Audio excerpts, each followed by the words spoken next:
until I moved to St. Louis for ministry there. Yeah. Okay. And how long ago was that? Listen, that was a long time ago. I probably moved, I think I was maybe 20, I think. Right. Yeah. So about 11 years ago. Wow. Yeah. And even until I moved to St. Louis for ministry like there. it? Yeah. Yeah. It's hot. Yeah. Yeah. That's the first thing you asked. Yeah, it's hot. That was a long time ago. Say no. I probably moved. I think I was maybe. It's okay. I like a lot of places. I've been to our Houston campus, but that's hot as well. Yes. Yeah. I'm kind of like until I moved to St. Louis. Become aware of Apostle Taylor face-to-face concept in the book. Yeah. That's the first thing you give me an idea. Yeah. How did that happen? Yeah, of course. So basically how it happened, you know, I'm from Taylor, Michigan, so I grew up like only 5 minutes away from the church where Apostle Taylor went. And I grew up in a Christian home, and my mom was always going to like different conferences, like healing conferences, just anywhere, you know, around Michigan. And I remember one day, I was in high school at the time. I was only 15 years old. And my mom was telling me, hey, there's going to be, you know, this man in town. He's going to be, you know, right here in Taylor. He's going to be doing a miracle crusade. And I had already been to some of those, you know, before. So I was like, okay, you know, and I love to see the miracles. I've always, you know, liked that. And, you know, just it's a conference. So it's not like your traditional church. It's like more, you're seeing a lot of miracles happen, signs and wonders. And so I remember, I'll never forget, I used to play basketball a lot. So she had picked me up from basketball practice, and she was telling me, she said, you know, I want you to come to this tonight. It's at 7 o'clock. And so I was like, okay, you know, she let me, you know, she's like, do you want to go? And I said, yeah, sure. So I went, and I was really young. You know, I didn't know, you know, exactly everything was going on, but I know that, of course, I was raised in church. And so when I went there, I began to see so many, like, just the atmosphere first, you know, just coming on the atmosphere. Apostle was doing the crusade. So just being there, I could see, okay, this is different. This is not normal church. And so that was kind of my first introduction, you know, was a miracle crusade that Apostle was holding there in Taylor, Michigan. And what really, I guess, attracted me was I saw all the miracles taking place. I mean, I saw people walk in with, you know, crutches, canes, you know, wheelchairs, but they left without them. And so that was really intriguing to me. I said, okay, this is something that I want to be a part of. And, you know, you just kind of have a knowing, like it was just a knowing that I had of like, this is where I want to be. Like, I want to be where God is. And even being that young, it was supernatural really what happened, because, you know, if you're young, you're doing your own thing, you're not thinking about or really grabbing a hold of things of God like that. And so I just remember being in the first service, you know, with Apostle, and seeing him walk out on the stage, experiencing like the glory of God, feeling the presence of God, seeing the miracles, all of this stuff is going on. And I said, okay, I want to be a part of this. And that's what really, something supernatural happened, you know, in that service. Like, God really grabbed my heart and really got to me. Like, I was just, from there, it was done. And I never stopped going after that. That was actually a part of a conference that Apostle Taylor was holding. It was like a 3-day conference. And I said, okay, it was very special because God came in those services. We saw so many amazing miracles. And I just remember looking around the room, and I'm seeing all these, you know, there wasn't a lot of young people there. There was a lot of people that were, you know, like grown to me at the time. You know, just seeing them like tears in their eyes, you know, like really being touched by God's presence, and not just like kind of a religious thing, but they were really having an encounter with God. And they were meeting with God. It was like a service. It was not just a service. It was like literally a meeting with God. And you could see the change that was happening in people's lives. And so Apostle even extended the services. He said, God told me to extend these services. And that was back in 2015. Like, I've been a part of the ministry for over 16 years now. So that was a very long time ago. You know, I was very young, but God got a hold of my heart in a special way. And I see people that are like 15 years old now, you know, their mindset. I'm like, wow, God really got a hold of me, because I wanted to stop doing everything else, but just be in those services. And so, back to those services, a 3-day apostle extended it to a 7-day, service, and people were just like knocked out under the glory of God. I mean, just on the floor. And at that time, we didn't have even carpet in that building. People was knocked out on the cement floor, and you could see their tears all over the cement. Like, it was amazing. People were really touched by God's power. So that was really my first introduction, to Apostle Taylor. Was my mom told me, and then being in that service and actually being able to, see who this man was and the power of God that he walked in. And it was not only the miracles that really, grabbed me, but it was, the Lord appearing to people. He was saying the Lord could visit you. And so that's kind of how I heard about the book. But even at that time, because I've been apart for a while, the book wasn't even out yet. So the book had came out maybe a year after, I think in Creators, I built these 3 apps to run my business just using prompts with Base 44. Let's talk productivity. As a one-man show, I have to handle everything myself, so missing a task isn't an option. I built a scheduling calendar to manage my content, and I added reminders for all the little tasks that keep things moving. Second, my community. I built a content hub where I share free assets, gather leads, and even host paid memberships. Then I added a booking system so people can schedule one-on-one calls with me. Easy. And third, creative ideation. A hub that lets the AI develop my core ideas. One section for brainstorming concepts, another for splitting content across different platforms. And I can always add more, like a title generator for videos, so I don't waste time stuck on headlines anymore. You know your workflow better than anyone, so create your tools with Base 44.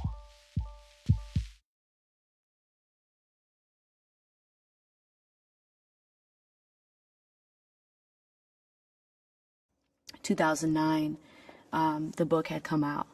And so then I had gotten the book, and, that's that. Yeah. So what were you thinking before you, just everything we know about it, that people who were reading the book and open themselves up to it, that they'll have an encounter? Yeah. So what were you, as you were going to open up the book, had you had an encounter prior to that? Or where you start reading the book and what? Actually, no, I had never had an encounter like that before. I did have different dreams and things like that, but never with Jesus.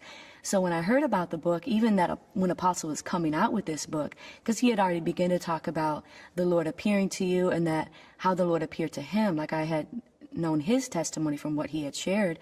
But you could just tell that what he's walking in is different. He's really having these encounters with God. Jesus is coming to him. He's telling us we can have that. We can have this intimacy. We can have this fellowship with the Lord. And so I was like, I want to experience this. If you're a Christian, why wouldn't you want that? To really be in love with the Lord like that. So, I was raised in church, like I said, but when I heard about actually having encounters with Jesus, no one was really teaching on that. No one was talking about you can see the Lord, he can come to you face to face. And so when the book actually did come out, I remember Apostle did a book signing and everything. I was so excited. And at the time, I don't know, I think I was just doing little odd jobs or something. I was 15 years old. I was like, okay, I had to get, it was $20, so, okay, I'm going to get my $20 and I'm going to, buy the book. And that's what I was expecting. I said, I can't wait to read this book because Jesus is going to visit me. Apostle Taylor said the Lord will visit me when I read it. And so I was so excited. I got the book. I'm still in high school at the time. So, I'm going to school. I'm going to the services at night. And at that time, we were doing 3 a.m. prayer, Apostle would have us meet from 3 a.m. to 6 a.m. and we would pray. So, I'm in school, I'm going, to the 3 a.m. from 3 to 6. I'm going home, and then I'm getting ready. I'm going to school. Then I'm at school all day, basketball practice. Then after that, I'm running to the church, back to the church for the services. Because I said, I got to have this. It was really consuming me, really being just experiencing Jesus like that, trips to heaven. So, I remember I would even, after the services. Now, Apostle Taylor services can be long, okay? They can be very long. They can go, because when you're in that zone with God's glory, you don't even pay attention to the time. It'd be 12, sometimes 1 o'clock or something. So I would be there from 7, p.m. all the way until that time. And Apostle, it wasn't, he was doing crusades, like every 2 months. But basically, he would come to Taylor, Michigan a lot during that time. It was 2008, 2009, 2010. And I had the privilege of literally being right 5 minutes away. And, before I got my license when I was 16, of course, I would always get a ride there, like I'm going to make my way to get to these services. And, I did. I was there at every service. And it was so special because it was something I was like, I gotta have this. But I remember during that time, like Monday, I think it was Monday through Wednesday, Apostle would come literally every week and he would teach. And it was like a revival. He would teach, he would have services. It wasn't like a full miracle crusade, but he was really taking time to teach us about the relationship, the face-to-face relationship and what we can have with the Lord.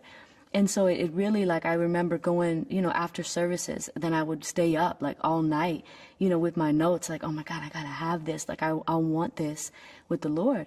And so during that time I would stay up, I would be reading the book, and I lived in a Christian family, so they understood to a point, but they were like, okay, why are you in your room all day? Why are you going to these services? Like, why are you spending all your time at the church? Why aren't you going to normal family, functions? Or why aren't you, hanging out with us as much or whatever? Because God was just really consuming me in that season. And so when I was reading the book in my room, I would just cry when I would read the pages of that book. Like, it's something supernatural that stirred up in you. Like, I gotta have this. Like, I want this. It's like a desire or a pull that really just grabbed me. And I was just consumed in that. And I would in the morning, I would wake up and like, oh my God, I don't know if Jesus is going to appear to me. And then eventually after, he did come to me, and he came to me more than once. Wow. Well, I've got to hear what what your first encounter was like. Yeah. So absolutely. So it was really amazing because I had waited. I was actually a few years after I had read the book. And I was waiting. I was like, oh my God, like, is Jesus going to come to me? Like, did I do something like wrong? Like, why didn't he come to me immediately after I read the book?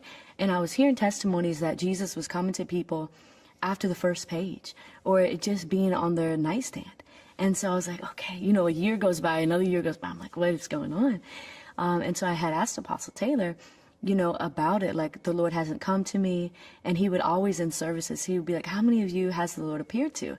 And, people would raise their hands and I'm like, oh my God, And so I had an opportunity, because I would always be at the church, always, if there wasn't service, because I was so close, I would always be there, whether I was like cleaning something up or just praying or being in the presence of God. If I wasn't at school, I was at the church. And then even as I got older, if I wasn't working, I was at the church. So I had begun to read the book and I was waiting. And I had an opportunity, to ask Apostle, because he would be walking around the building at times, like after service. And he had asked me if the Lord had appeared to me. And I said, no, not yet. And I said, I had been waiting. And he said, all right. Oh, whoops. How are we doing tonight, everybody? All right. Good evening, everybody. Welcome back to another episode of Frontal Investigation. Tonight we're going to talk about is this complex criminal organization, because that's exactly what this is. We've been saying it. Bunch of Brady's. Yeah, she doesn't look healthy at all. No, she doesn't. Looks like her thyroid's a bit swollen right here. And that's possibly from not taking care of herself, eating bad diet, So what we're going to talk about tonight is the complexity of this operation, and it really is. This is a multi-tier operation.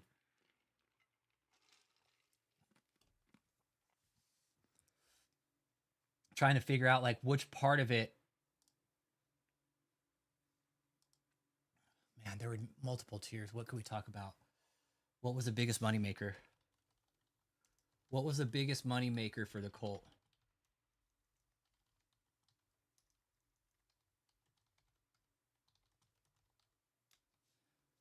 Do Convoy of Miracles?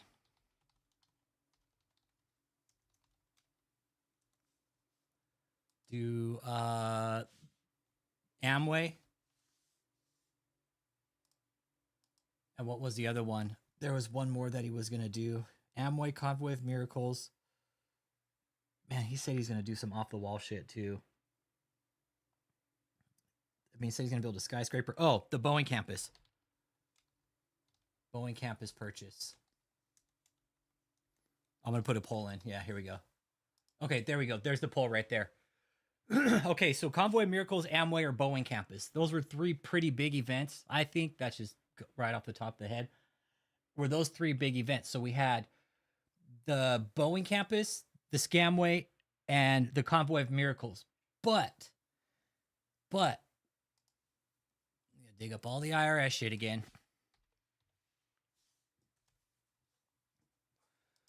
Boy, these guys, man. Fuck, the amount of fraud that these guys committed is just, it's fucking insanity, man. I don't know how anybody didn't see it. Still trying to figure that out. It was all right here in the filings. I need to do nonprofit search. And I just had a nice conversation with Cliff. Cliff, if you're watching, shout out, bro. I just had a nice conversation with Cliff. You guys, don't be surprised if Michelle gets bail, okay? We were just talking about that. Don't be surprised if Michelle gets a bond, okay? There's just some shit happening right now behind scenes that it could look like Michelle might get a bond. Don't look at it as a failure, okay? I just want everybody to be real aware of that, okay? It's going to be a fucking gut punch, but it's very possibility, okay? Just letting you know that. But don't sweat it. Don't sweat it. Michelle's fucking dumb. She'll fuck up again. Hey, what up? Matt Moore, what up? Don't call him David. Don't call him David. Don't call him Matthew. Don't call him Matthew. All right. So this whole scam starts with 3 numbers. This is important in this, everybody, okay? Real quick. This is real important in this, right? This is very, very important with this operation and how this scam runs. Let me go and drop that image. David to Michelle. QR code. Oh, nope, don't want to do that. Just unlock it. There we go. Bam. Okay, there we go. Okay. All right, there we go. Okay. So the first one we're going to start with is JMMI, but that's been revoked, right? 4241, 33117-4241. That's Joshua Media Ministries International, which was revoked back in 2021. They revoked it twice. The IRS did, okay? Look. And they posted it, they revoked it 2021, and it took them almost fucking a year plus to have them fucking post it. If she's bonded out, it's going to take a lot of money, you guys. So just be prepared for it, but don't look at it as a win, okay? Or as a loss. Really don't. It is going to be a gut punch. I'll be with you guys on it, I promise. Okay, so they revoked twice JMMI, which was... Remember down in Houston, all you fucking county appraisals down there, they put JMMI up on that sign? Well, y'all didn't do your homework because here it says on the IRS that they were legally revoked by the IRS in 2021. Like, hey, don't worry. We just have them fill out some checklist. Don't worry about it. Okay, we just have them do this bullshit checklist. Hey, if they check all the boxes, hey, they're good to go. We don't even check their background paperwork or anything like that. Why would we? They're a church. All right, so revoked 2021, posted 2022. I mean, bullshit, man. Fucking bullshit. All right, that's number 1. Okay, this is a pyramid scheme, everybody. This is how a mafia-type organization commits fraud. I'm going to show everybody. Okay? Now, that's number 1. JMMI, 33117-4241. All right, now let's go back. All right, now we're going to go to...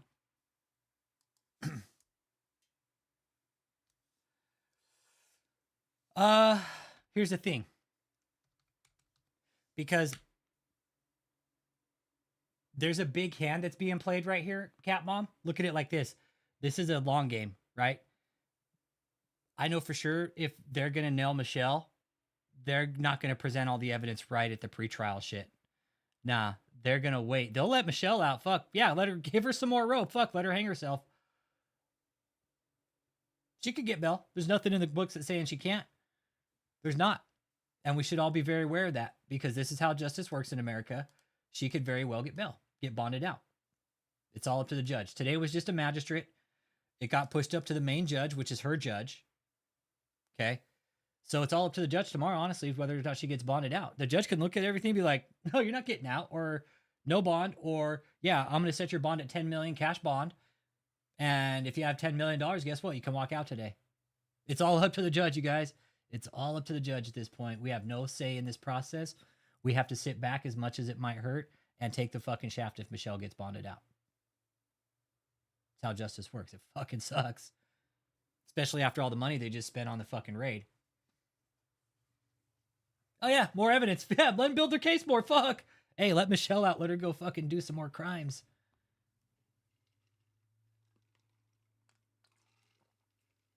Yep, let them build the case more. Damn right. Okay, so here's Kingdom of God Global Church. So at the same time they're getting revoked, they're actually getting another fucking letter from the IRS saying, hey, go ahead. You know, you guys have been doing a bang up job. We're going to go ahead and give you another exemption. Here you go. Why the fuck not? Okay. This is Kingdom of God Global Church. It was set to 1302 Wild Horse Meadows, which they no longer own, which was one of the house. I feel you, Carrie Lynn. I know. Hey, Judge, do you take gold bars as payment? Anybody take gold bars here as payment? Oh, yeah. Hey, everybody, you see this QR code right here at the bottom right?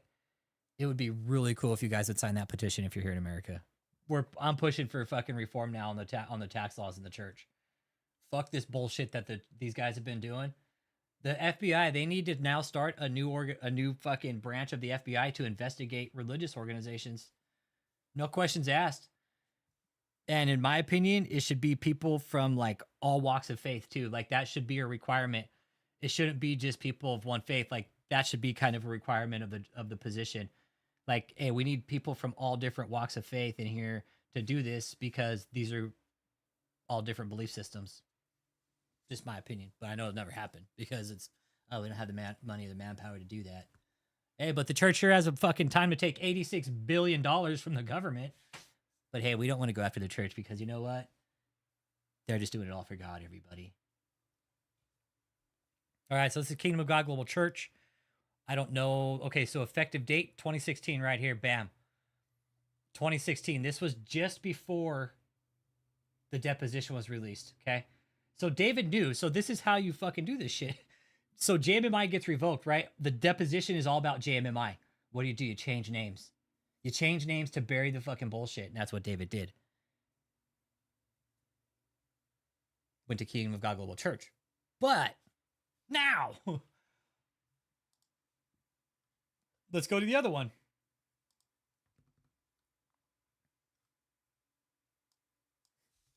Anybody know that tax ID? 8507-66107. All right, here's Marvels in America World Healing. This also belongs to him. Oh, what'd you think, Curly Girl? It's pretty dope, right? That biography was pretty legit, right? I thought it was pretty well made. And I don't really typically do biographies, but that one was pretty legit, man. Whoa. Hey. Okay, I guess it could be accessed. All right, so that's where it starts ultimately is with these 3 tax IDs. Okay. Without those 3 IDs, this organization wouldn't exist. You have to have the tax IDs. This is very, very important. This is where it all starts. The IRS right here. And you know how you do it? Let's see.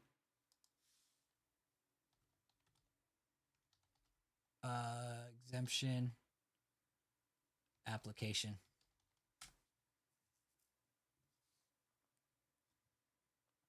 Oh, nonprofit. Okay, it's nonprofit app. Okay. All you got to do, bam. All you got to do is go to forms, type nonprofit.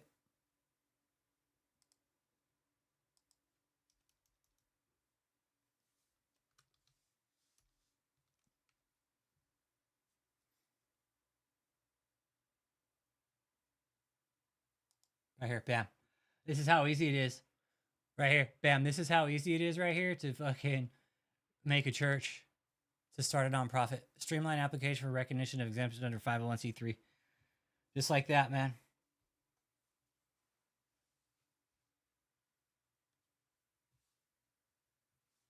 Hey, that's cool, Greg Money. Hey, that's all right. If she gets out, cool. I don't remember anybody telling me shit, Greg Money. That's cool. I don't care. If she gets out, guess what? She's going to hang herself some more. So that's perfect. Let her out. Let her fuck up some more. Perfect. That's what we want. So this is how you streamline the application right here. It's that easy. Look, it's 3 pages. Yeah, it's okay if she'll get out. She'll just dig her hole fucking deeper like she has been, because Michelle's a fucking dumb shit. I hope she gets out. I want her to get out, because you know how hard it's going to be. Say Michelle tries to go get a job. You know what she's not going to be able to do is get a fucking job, because now her fucking name is all over the fucking tabloids. Nobody's going to give her a fucking job. She's not going to be able to do shit. Life will be harder for her now than it ever has been, actually. So I do hope she gets out, and I hope she tries to find a fucking job. I hope she has. I hope if she gets out, I hope she has to find a fucking job, and that's conditions of her fucking release. You better have a job within 30 days. And if not, she'll just dig her hole deeper. Oh, you didn't abide by the conditions of the release. Okay, you're going back in jail. Let her out. I want her to get out.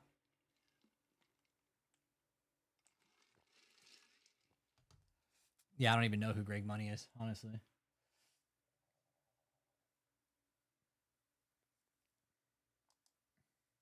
Yeah, and she starts her appearance by lying. So, I don't know. It's all up to the judge tomorrow, man. It's all up to the judge tomorrow. Yeah, she's not going to have money. All her assets have been seized. The cars, everything, you guys. Okay, now where are we going with this? Okay. So now the matches, the properties. Okay. So this is also how you fucking launder money. You go to St. Louis County Appraisal District, right?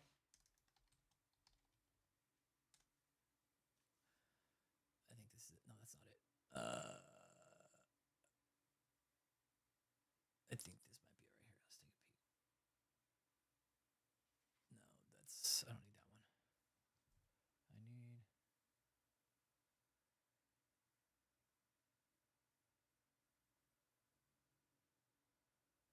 Is this it? No, that's not it. Hang on a second here. St. Louis real estate search. There it is. Okay. So we're going to go by name. Shout out to Lord Pender. He told me about this right here. All right, Kingdom of God. Bam. Here's all the properties up in St. Louis that we've been telling everybody about that they own. All right. This is where they laundered their money through these properties. The Tampa, Ocala. Well, Ocala was a free deal. But this is how you launder money. And then they're building up in Taylor, Michigan. When they got revoked by JMMI, they sold that building out from under them and sold it to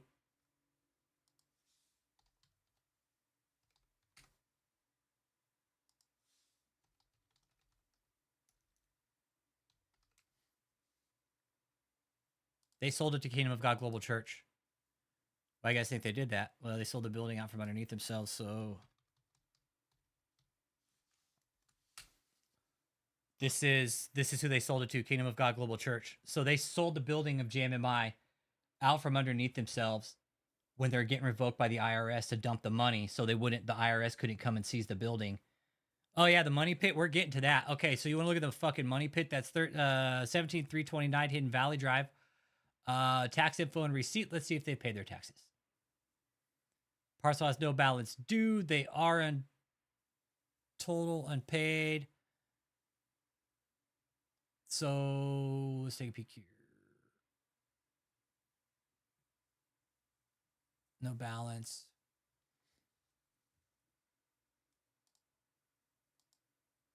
Yeah, they paid taxes for the year already. So they paid the taxes on this. And then, so the Nelly property, that's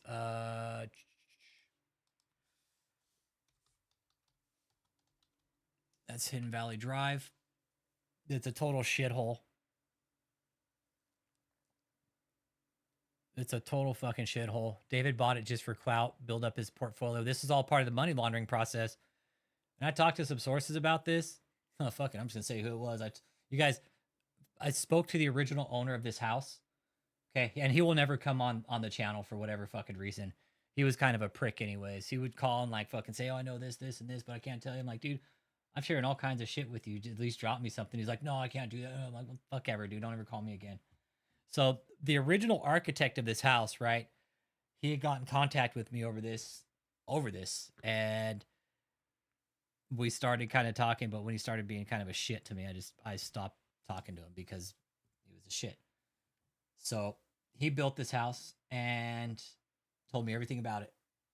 The mold, how the pool is bulldozed by Nelly, the tax liens, all the problems that this property has had, the things he's told the cult about cleaning off the roof so it didn't leak water down in the walls because there's mold in the laundry room. There's so many problems with this house. Nobody can live here. You would literally die. And I keep saying this with this property. If you lived in this property, you would die of exposure. You would. There's no heat. There's no proper water. There's no utilities. You would literally freeze to death in the winter here if you lived here. And I could see David using this as like a place to send people as punishment. Oh, go stay in the Nelly house where there's no fucking running water or anything like that, and just go stay there for a few days and feel what it's like to be homeless.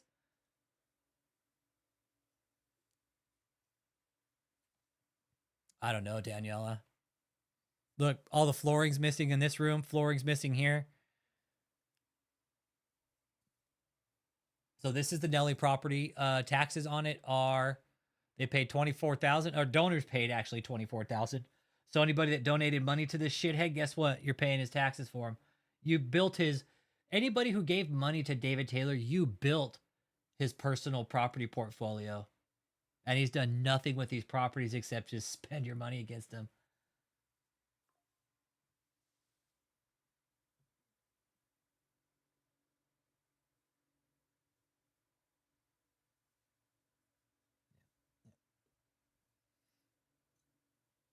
Megan Fitzgerald text me, Rich, there's an echo. Echo, echo, echo, echo.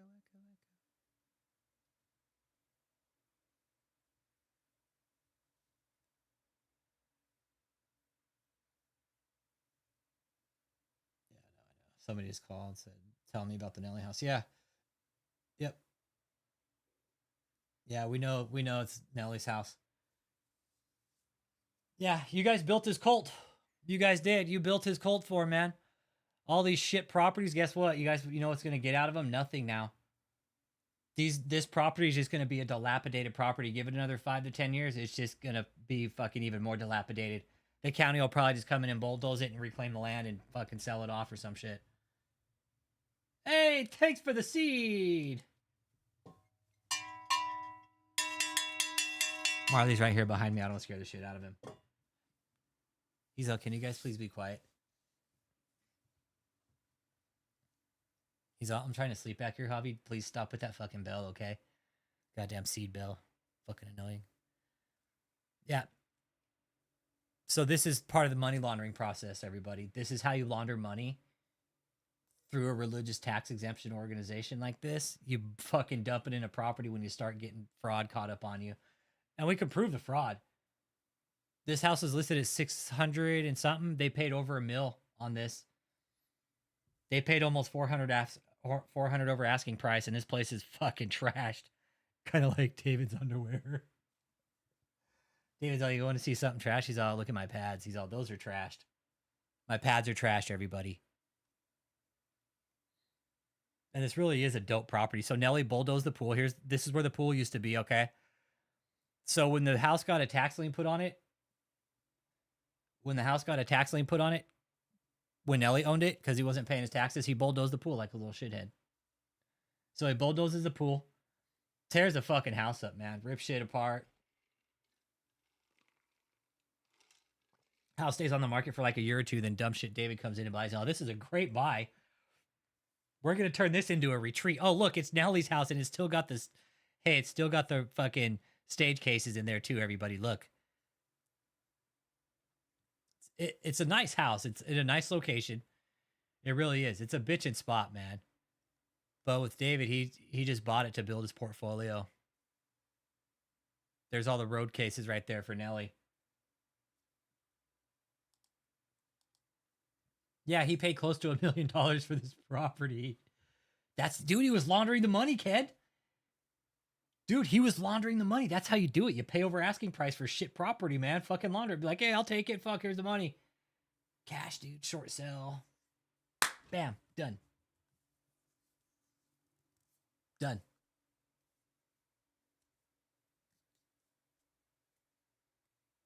Short sale, man. It was done and over with. It's done and over with, man.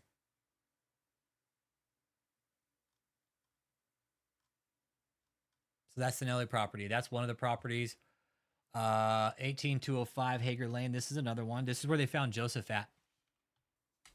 This is where Joseph was found, 18205 Hager Lane.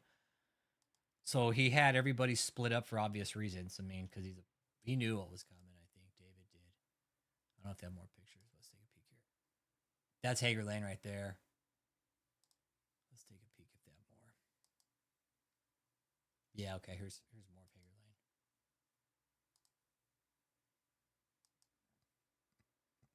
Lane. Yeah, David's soul is full of gravy. So here's Hager Lane. Nice place, too. But David, again, doesn't take... No, Joseph wasn't arrested, that piece of shit. No. No. He wasn't. Not yet. Let's just say not yet, Iron Price. Okay? Let's just say not yet.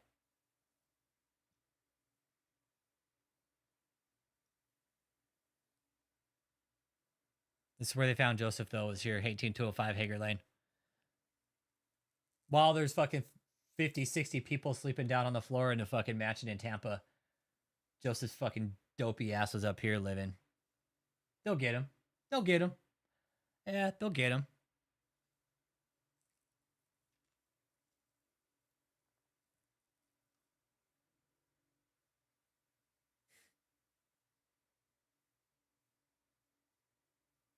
God, these guys, man. Yeah, I don't even try to think about that, man. I don't even try to think about that Iron Price. Like, I try not to go that route, dude, because then, yeah. Hey, have a good night, Carrie Lynn. All right, again, laundering money operation. This is how I do it through real estate, large real estate purchases. And we watched them do all this. We watched the names switch hands. Check it. Okay, so let's take a peek. Let's just do the properties, all right? Let's just do the properties when they switched hands.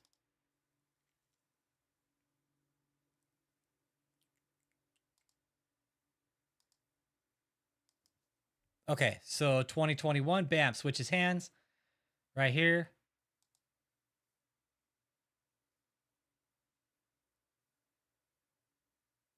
Amount unpaid, total paid. Okay, so they're up to date. Okay, so they picked it up 2021, COVID, right? Right around COVID time. That's just one property.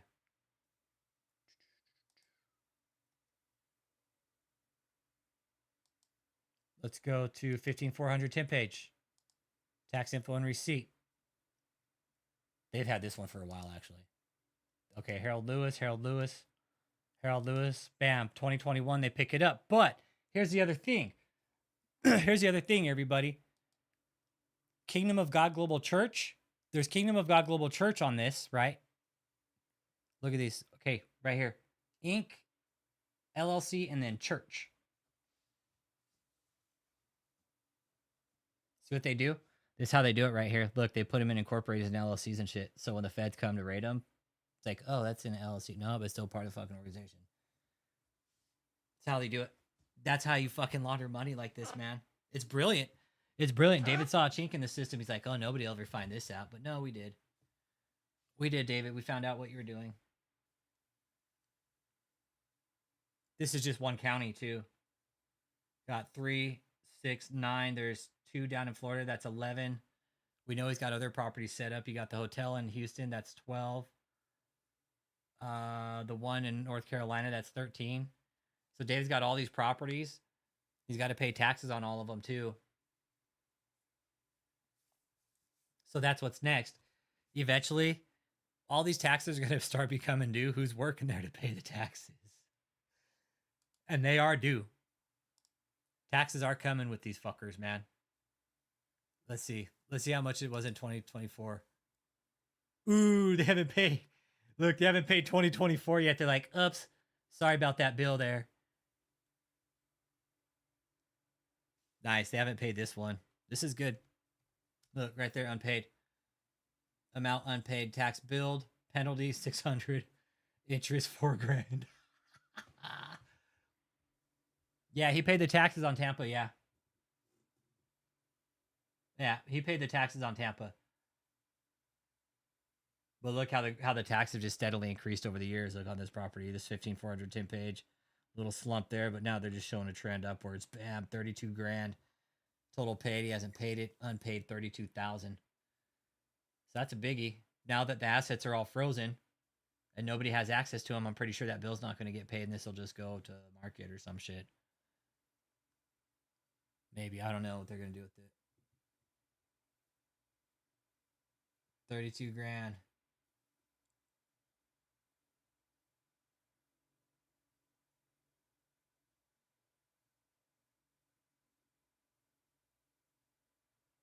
All right, so we know that one's not being paid. Let's take a peek here. 18,205, 7, 15,400. See these ones, the road. Oh, let's check Babbler Park Court. This is where David's natural habitat is. This is a lake, actually. Did they pay? Nice. They didn't pay this one either. Okay. So that's what right there. They just got about 36,000. If your assets are frozen, just seeing, let it go, let it go. Oh, yeah. Oh, these mansions were probably just little fucking orgy palaces, dude. I wouldn't want any part of it. You probably, yeah, I won't even go to the depths of that.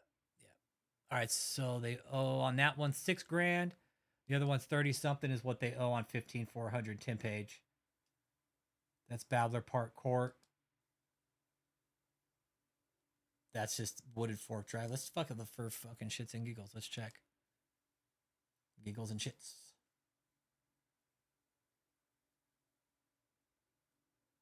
Wait, did we just check this one? Oh, I just checked 1216. Okay, let's check. Let's check 1201 Hickory Run. This is also just like a run through. It's like a fucking easement. Okay. So those ones that you see with lane and run, those aren't houses. That's why I typically don't fuck with those, but they are pieces of land that they own that they have to pay taxes on. Okay. Look, they were getting exemptions all the other years, but this year they revoked all of them. Hey, what's up, Toast McCracken? How you doing, man? Again, we're talking how this criminal operation works.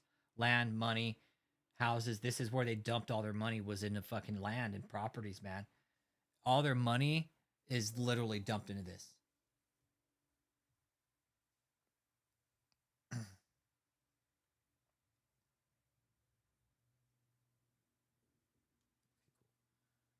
right. That one's good. So that's... Okay, that's 1201 Hickory Run Lane. Okay, let's take a peek here. Alt Road. We did 17,329. They're paid on that. They owe on that. They owe on that. 207. Let's check 207. Fuck it. Parcel has no balance. So we'll go ahead and pay that $46 balance. Okay. Don't worry about that. We got that one this year. All right. So this is just up north, man. These are just the properties up in St. Louis. Look, anybody's just tuning in, man, hit that like. Let me know you're here. So we have 9 properties up in St. Louis, 2 in Florida that we know about, 1 in Texas. That's 12, 13, 1 in Durham. That's 13 properties that we know of right off the top of our hand that they were moving people in and out of. Well, 15,400 and 18,205 for sure. The other ones, not livable. Land, run down, you die of exposure. This is just a property with a lake. This is just a run, like an easement. Same thing. This 18,207 is right next to 18,205. It's like a garage right next door, like a little piece of parcel land. So these two are right next to each other. And then 1201 Hickory Run Lane. Okay. So that's just St. Louis, man. Now, if you go to Hillsboro, that's where that big ass fucking house is. David bought with your money.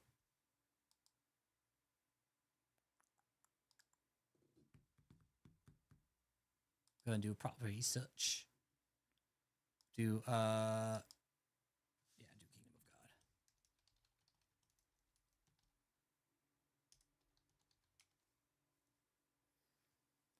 God. Yeah, hey, brother, real quick, Trip 9, don't be surprised if Michelle gets bail, okay? But it's not a loss. Just maintain, okay? Just be prepared for that. All right, 706 Wasando de Avia.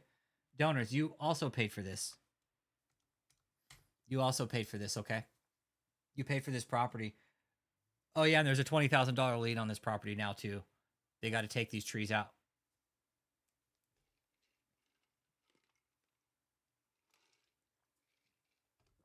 They got to take the trees out. The fountain, I think, is illegal.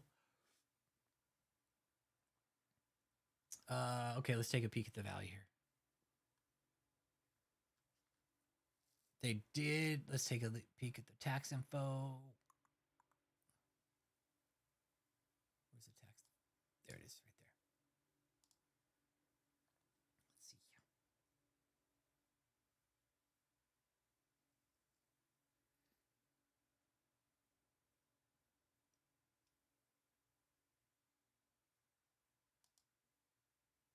Oh, they paid their taxes on this property this year. Like, hey, you know what? We're gonna go and pay. We're gonna pay our taxes. They paid this year 127.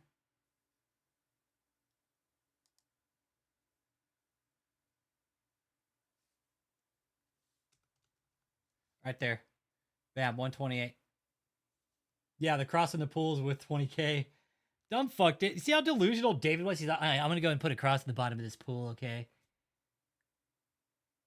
You know what it costs to drain a pool, man? It's oh my god. Dumb fuck. He's so his vanity just like he just like oozes vanity. It's like it like besides what else oozes from his blood besides gravy is vanity.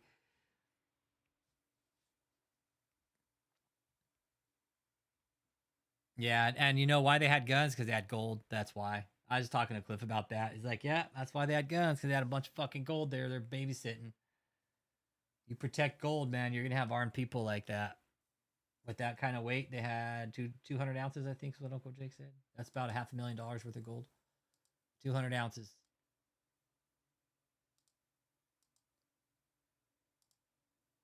Oh yeah, the phone line's open too. Anybody wants to call in? Phone line's always open, man.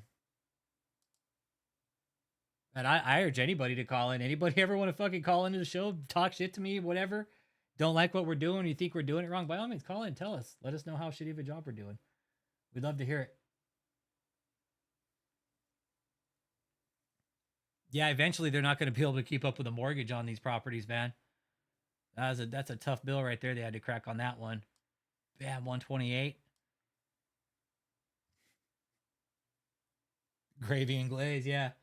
That's David's nickname. You call me Gravy and Glaze. One or the other. He's all, usually when I sweat, it's glaze. He's like, when I bleed, it's gravy. Okay? He's how many people you know bleed gravy? All right, this is 17,329 hidden or no, we're at 706 Guisando de Avia now. All right, we're Hillsboro. Yeah, here we go. Okay. And this is a property that's in question right now that we're looking at. Hey, what up, 54? Don't call him David. The Amway, yep, they begged for money for 4 years for the Amway. They never went through with it. Yeah, let's look at that scam.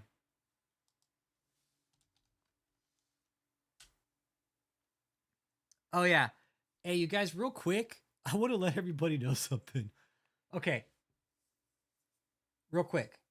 This video that's posted on the channel that I put up of Jenny Janiak, whatever happened to it, they put it on private for whatever reason. I don't know why. This was definitely not anybody from the cult interviewing her. I don't know who it is. Hey, thanks, 54, man. Appreciate you, man. I don't know who it is, but this is here. This is for something different. Something not for the cult. This was definitely somebody out securing an interview for maybe a broadcast or a biography or some kind of documentary or something else.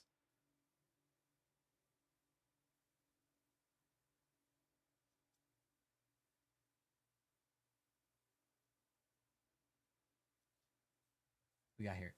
Ah, somebody called in. Nice. Right on. Calling you back.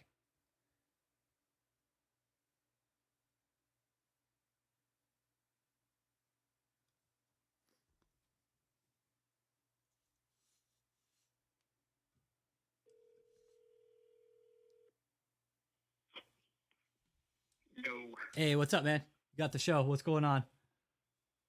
Yeah, I'm calling in, my friend. Yeah, how you doing? I'm good. Hello to everybody, all that stuff. I just had to call real quick because, shit's moving so fast with this. Yeah. Like, there's new info every day. It's kind of crazy that we've been, waiting years for this, and it just keeps on coming. Mm-hmm. But I damn near lost my mind when you just talked about he had to pull train to put a cross mosaic. Yeah. The dude was truly demented, delusional. And the people that followed him, for them to not see that is just, a big statement on how this dude can manipulate people. Oh, it's absolute insanity, dude. Yeah. But I don't just all his property and shit. Like, how did it take this long? I have no clue. How many other people are doing this exact same thing but aren't as dumb as David? That's the real question I have. Yeah. Look, there's the cross, everybody, right there. I got the cross up on the channel. You can't lie about this shit. It's comical. Yeah. It's comical at this point. It is, right? And you start seeing how the justice system is working. And you guys, we keep saying, don't be surprised if Michelle does get bond, but it's okay. It's all right. We might have to swallow that. Just want everybody to know that. She's not getting bond. No way. As soon as guns and gold came into the equation, nope. Armored vehicles, nope. She's done. She's done, and she'll probably plead and throw David under the bus and, get a reduced sentence. But there's no way she's doing less than 10 years. And if there's, children and sex trafficking, it's a lot more because, she knows about it, and they're going to be able to prove it. They have the phone. That's it. Yeah. These people were not smart. They weren't. They did everything. I know the cross is trashy as fuck. What's your screen name, dude? What's your screen name?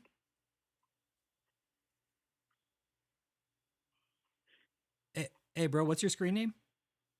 Who? You. This is Iron Price. Oh, shit. Okay. All right. I thought it was. That's what I figured. Okay. It's Iron Price. Yeah. Yeah. Sorry. My bad. Yeah. And it's all good. No, me and Iron Price. We've had some good conversations via Iron Price. And it is like the vanity of David. It's just oozing out of everything, man. Oh, yeah. It's incredible. He really believed his own shit. Puts a cross or at least justified it to himself, I guess. Pool. What the fuck? You realize, when you zoom out, David probably just saw himself as, a king. He literally calls himself that shit all the time. He sits on fucking thrones, but he actually believes that he was these people's king. That's all it was. He started as a fucking Bible pimp and then started to believe his own shit until he believed he was a king. Like he's some holy like he's some holy crusader that's fucking better than God himself. No, Bible pimp who happened to have his number one hoe be somebody who was decent with money in the show. Because I don't think David is as wise with all this shit as she is. I think she really is. Yeah, the whole brain of the thing. I've talked to people who know her, and they're like, no, she's not smart. I'm like, how could she not be to make it this far? So if she's not the brain, then David has to have other people showing him the way in this shit. Yeah. Yeah. There's got to be, grimy lawyers that he's known forever. There's there's the Mahesh connection. Where the fuck did he need him? Oh yeah. The Mahesh connection is strong, dude. Yeah, no, that guy is a human trafficker. There's no fucking doubt. You don't David notwithstanding. Just Google Mahesh Patel and Lotus Inn and there's so much weird property shit, slum motels. It's all out there. These were the people that David ran with. There's going to be more arrests. There has to be. Yeah. Joseph is fucking cooked. Steve, probably Tony, all these fuckwads. Yeah, that's what I was talking with Cliff about. David's phone was the ultimate. Like, that was everything.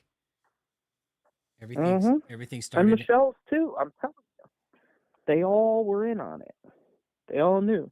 Joseph living in that bit. You think David's giving a mansion to anybody but somebody who was also in on the scam?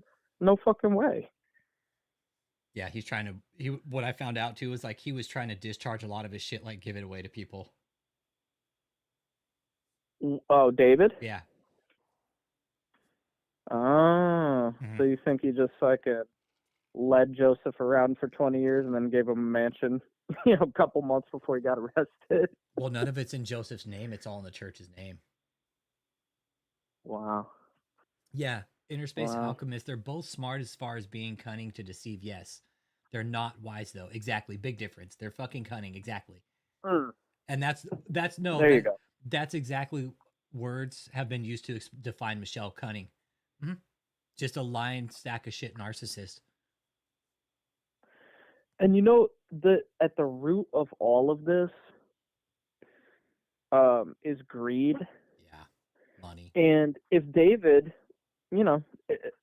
as much of a fucking dummy as he looks and as stupid and uneducated as he is, if he had put even a fraction of the effort that he did into being these people's lord and king and doing all those scams into something productive, he probably would have been real fucking good in sales. He probably could have fucking sold real estate or cars or whatever. He's clearly able to get dumb people to do what he wants.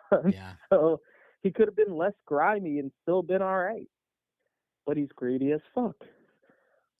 Yeah, Kid Frost brought up a good point too. Not only that, but there's like text messages of girls like fucking playing with themselves and having to send it over to David, like crying and shit, dude. Yes. Yes. I completely forgot about that. So who was David one-on-one texting with these women? Or yeah, David probably has pictures of every single woman that's come through that ministry on his fucking phone. Oh, no doubt. Let's just put it that way. But it was David direct to these women. There wasn't any kind of nope. It was David directly grooming process. It was the women. What it sounds like is he had direct access to all the women, and they were sending him pictures of like. What it sounds like is David is actually using this as punishment. That hasn't come out yet, but I think it's going to. I think David would actually use that as a type of punishment, like sexual exploitation and extortion, like to sexually exploit pictures from women. Like, oh, you fucked up. Send me this type of fucking video, or God's gonna strike you down. Wow, that's fucked up. I mean, anything's possible, really. I wouldn't put it past David to do something even more heinous, really. I wouldn't either. But that's it's like sex part about these women. Yes, exactly. One thing about these women is that, and the reason why I think there's more than just David involved with them, David's not going down to the fucking barracks to mingle with these people. They probably hardly ever see his ass. No, facts. No. You want to hear something? You bring up a good point. So somebody has to be sending him these women, or at least letting him know, like, hey, we got a real fragile one here. You could probably get right. You know what I'm saying? Like, they're not bringing in somebody brand new and saying, all right, I know for a fact. You're going to David right now. They just run away. That's it. I know for a fact people have been there for several years. Led into that. I know people have been there for several years, have never seen David one time in person. There you go. Right there. So that would indicate that people are sending him these women. They're telling him, we have a new girl, whatever. Otherwise, he wouldn't fucking know anything about it because he's never there. He's living in fucking Tampa. That's where the grooming process would start, was with the lower people. Yep.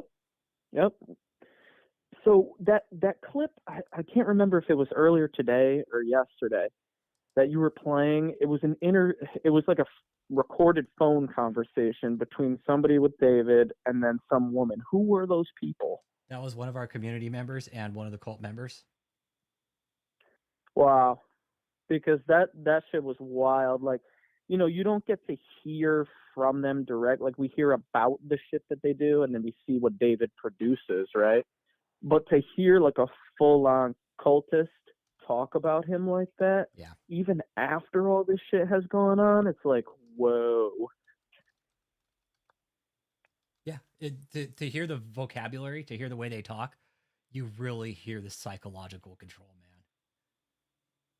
Oh yeah, you can hear and they'd circle around, and then he would always bring it back to David, like, oh yeah, but Apostle, blah blah blah, so strong, so wonderful. It's like, what? Yeah, he's literally got raided by the FBI. He acted like it was no big thing, that David knew this was happening and all that nonsense. It's like, well, if he knew it was happening, why didn't God let him know? Yeah, right. I mean, the Broncos should have won, right? Yeah, yeah. The Broncos should have won, and God should have told David when the raid was going to happen, when and where. Broncos should have won. The Amway Arena is happening, and God let him know. Yeah, it's absurd. I think we're all dead on with with all the pictures and stuff, like we were talking about too. Iron Price.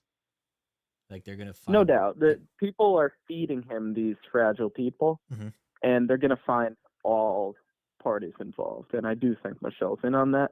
I think Mahesh is in on that. I do. I do. He's the local fucking you know. I want to know what guy. How do you that think deals with trafficked women? How do you think that situation was going on from your point of view? You've been following the channel for a shitload of time. I know you have. We've had conversations offline. How do you think? What do you think? How do you think that operation was taking place? Do you think they were running in between locations? So check this out. David is the type that is going to know where illicit things are happening, right? And I don't know, you know, for sure how he would get into initial contact with Mahesh beyond just the fact. Well, okay, well there you go. Beyond just the fact that it is somewhere in the area where it is known that there are prostitutes and women being trafficked. So I could see them just, you know, they're bringing him fresh recruits all the time. Young ones too. So I would think that that's probably how they got connected. And Mahesh is doing similar. You think Mahesh isn't hiding assets and shit properties all over the place? He probably owns fucking 10 7-Elevens. And I don't mean that like in a prejudicial way. I mean, actually, he probably owns a ton of shit. No, their family's not 7-Elevens, it's hotels. It's hotels. There you go. At several locations, like the main location. I knew about the Lotus Inn and a couple other places, but all I'm saying is he's probably got money everywhere. He does. They do. They do. So. So I don't know how they, you know, found love, but they're definitely connected. And like we've been saying, Mahesh is already back in Mumbai. He's never coming back. They're not even looking for him. You think he skipped out or what? Now. Fuck yeah. Really? No, because that's the difference between somebody like him and David, is they're savvy. David believed his own bullshit. Mahesh is just out there selling women for money. I think Mahesh stayed. I don't think Mahesh left. I think he's still in Houston. Are you serious? Yeah, I think Mahesh is still around, dude. I don't think David fucked with Mahesh. Oh my god. Yeah, if they did, they haven't said shit about it, and they've kept that part of it quiet. Or maybe Houston's gonna deal with him. I don't know. But dude, I haven't heard shit about what Mahesh. Are the chances that David buys this property from somebody who is a known trafficker? Yeah. And doesn't know that he's a known trafficker. Oh yes, I'm gonna buy this place. He could have bought somewhere, anywhere. It just seems a little too. But again, this is me just making up lore. But I'm sure that they fucking met somehow. But brother, over some grimy shit. Dude, you took a ride out of that front driveway and you were on the interstate in 30 seconds. Yeah. Easy access. No bullshit. Not even 30 seconds. You were on in less than a fucking like you were on it quick. Wow. You're on that. You're on I-45. You know where I-45 goes? North, and then it fucking splits off, man. You could have anybody anywhere from Houston in 12 hours. Yep. I mean, there's a reason why Mahesh showed up that day. That's not nothing. Why would he give a shit if there was two guys with a megaphone? He's not showing up for that. David called his ass down there, or somebody from the church did. They showed their hand that day. It was brilliant. We told them, we're like, this is perfect, dude. They brought another player in on our fucking long game. We're like, who are you? If these people, like, if these police officers down there were down there and they see this random Indian guy show up to something completely unrelated to him and start getting upset, it's like, well, who the fuck are you? Why do you care what's going on here? As far as you're concerned, you just sold these people the building. I'm going to bring Mahesh up so everybody can see who the fuck we're talking about. Yeah, pull his ass up. There he is right there. Look at that fucking tubby fucking bastard tomato-looking motherfucker. Look at him. This guy. This is Mahesh. This is who we're talking about. This was part of the operation that me and Iron Price are talking about right now. This dude did not like when Rich showed up. This is just You want to know what he said too? Here's what he said. He's like, oh, you guys have a sign out there saying this is a sex cult. I was like, because it is. And now it all made sense. No, you guys were running tricks out of here. Yep. It's just insane. And we have both ends of the body cam too. We have the police body cam too from this encounter. Yeah. You uploaded that like a while back, right? Yes, yeah. The cops were funny too. They're like these guys got their shit together. Yeah, well, that one cop was cool. The one cop was pretty alright. I wonder what these guys are. I would love to interview them now and be like, now do you guys see why we're out there? Honestly, you should call the non-emergency line and just say, hey, I'd like to. You never know. Worst they could do is say no. Yeah, and I'm kind of curious now what they are thinking of that. Be like, damn, those guys, fuck, like they were right. Yep. Say, oh, we were there. we were there. We remember those guys being out there a while ago. They're probably saying, remember that crazy white boy out here? Yeah, with the remember sign? those three guys standing lying. out there? They weren't lying, dude. They got raided by the feds. Yeah. It was Dickie and Thompson, I think.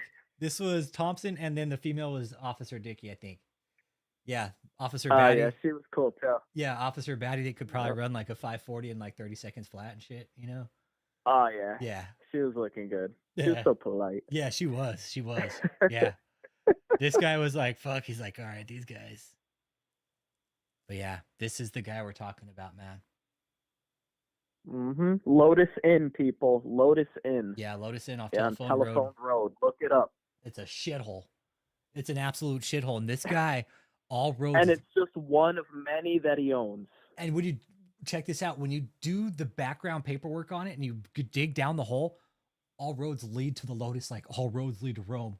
Everything ties back to the motherfucking Lotus Inn. All these LLCs, fucking incorporated Check this properties. out. Go on Reddit. Go on Houston subreddit. I think I was on. It was some subreddit. Type Lotus Inn, Telephone Road. There's people on Reddit talking about it. Oh, this place has been here for years. It's always been a fucking skank hotel. It's out there. Mm-hmm. It's out there. Yeah, it's out there. And this shitbag. Yeah, and I think he owns other hotels in Houston that are the same. Like, it's not just the telephone, but everything leads back to that. Yep, scumbag. That's David's boy. That's who called. That's who answered the call when they were feeling threatened in their campus. They called Mahesh in.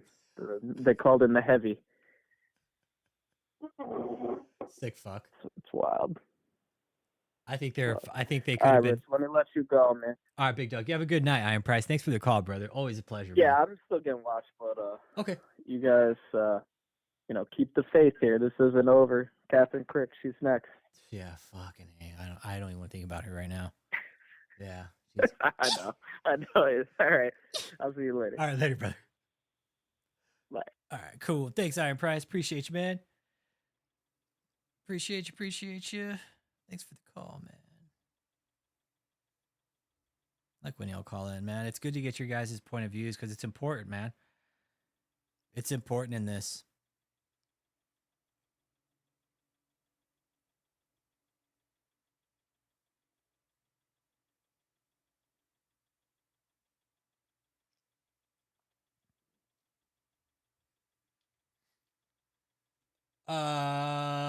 Fuck, it's like Lakshi fucking LLC or some shit.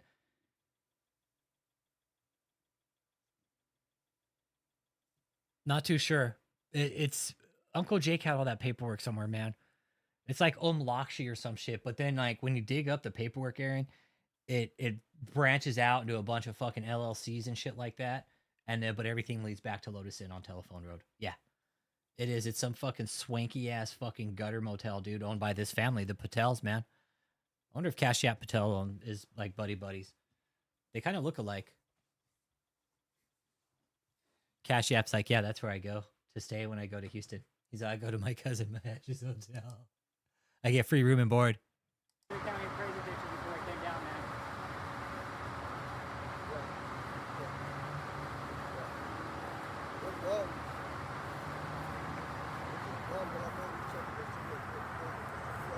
Again, Michelle, you guys, but they're going to appeal it. Okay. This is how court works. They can ask for it all they want. They can ask for it all they want, but the judge can be like, no bond. No bond. They can request it all they want, man. They can request it till they're blue in the fucking face, and judge can look right back at them and be like, nope, no bond. But yeah, there's a very good chance that she could get granted bond, man. And everybody needs to be real clear about that. But kind of a fat chance, guns, gold, like old boy was saying, you know, fucking forced labor. It's not going to be a good day for her. And the Fed, they're not going to open up their hand yet all the way to the courts until the main trial. They're not going to give up just a little, like the whole trial and pre-trial so they can lay out their whole hand. Yep, they could give her a high bond. Give her a high bond. $5 million cash bond.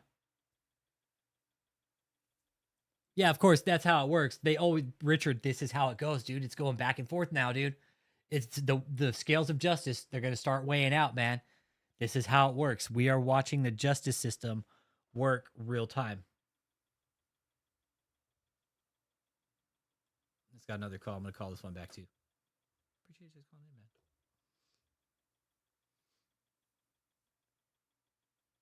Calling you back. Whoever just called.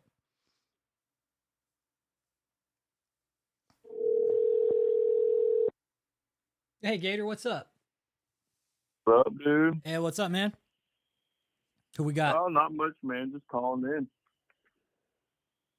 Who we got on the line, man? What's your screen name? What's that? 83 Gator. Oh, got you, bro. Okay. This is the homie. Okay, got What you, bro. up, man? I just want to call and tell you good job, man, on everything, brother. Well, it was guys like you, bro. Like, it was people like you, dude, that saw the little tiny shit that we didn't, you know? It really was. Yeah, It was man. everybody, dude. Yeah, it was. It was. But you, man, you got the brains to stream it and get it out there and really, you know what I mean? That means a lot, dude.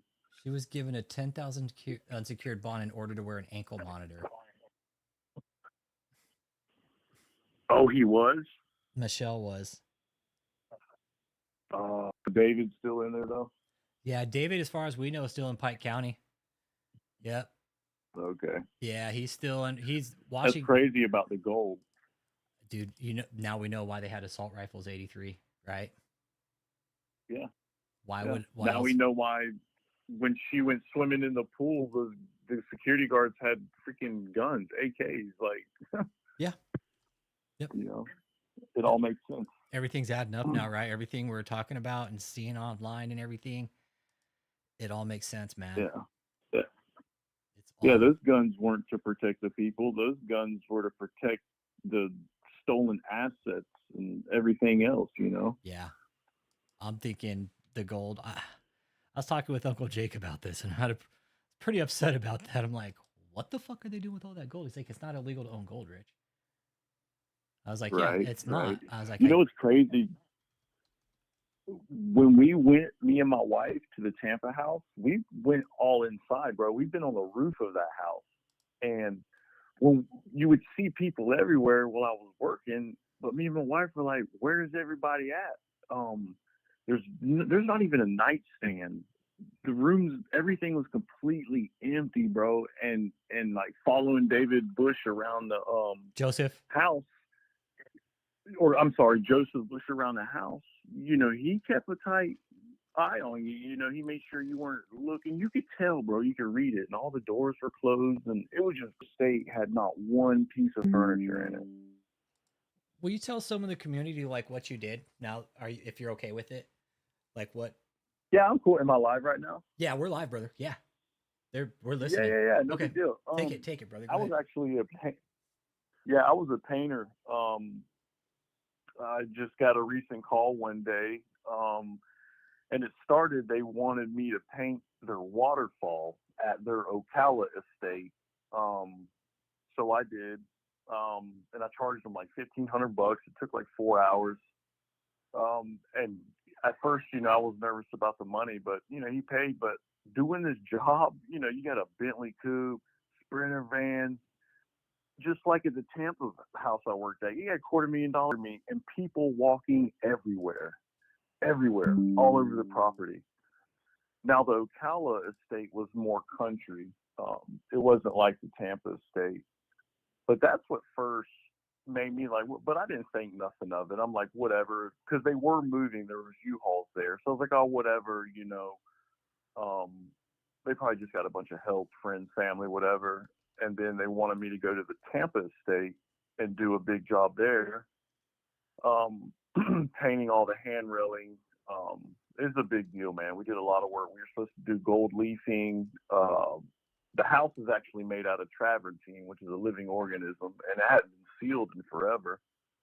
So I was like, yo, you know, y'all better seal this or it's going to crumble when you take care of it. So we got a long laundry list of stuff to do. And so one day I'm on the back of my tailgate of my truck doing something, mixing up some mud or something to fix some railing. A lemon fell on it and broke it, or concrete.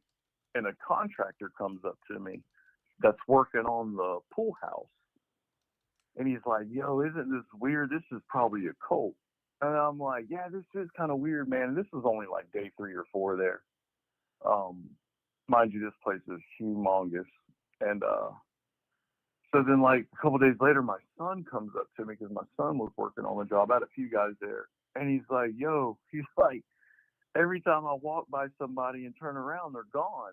And I'm like, I noticed that shit too, bro. I'm like, what the fuck, man?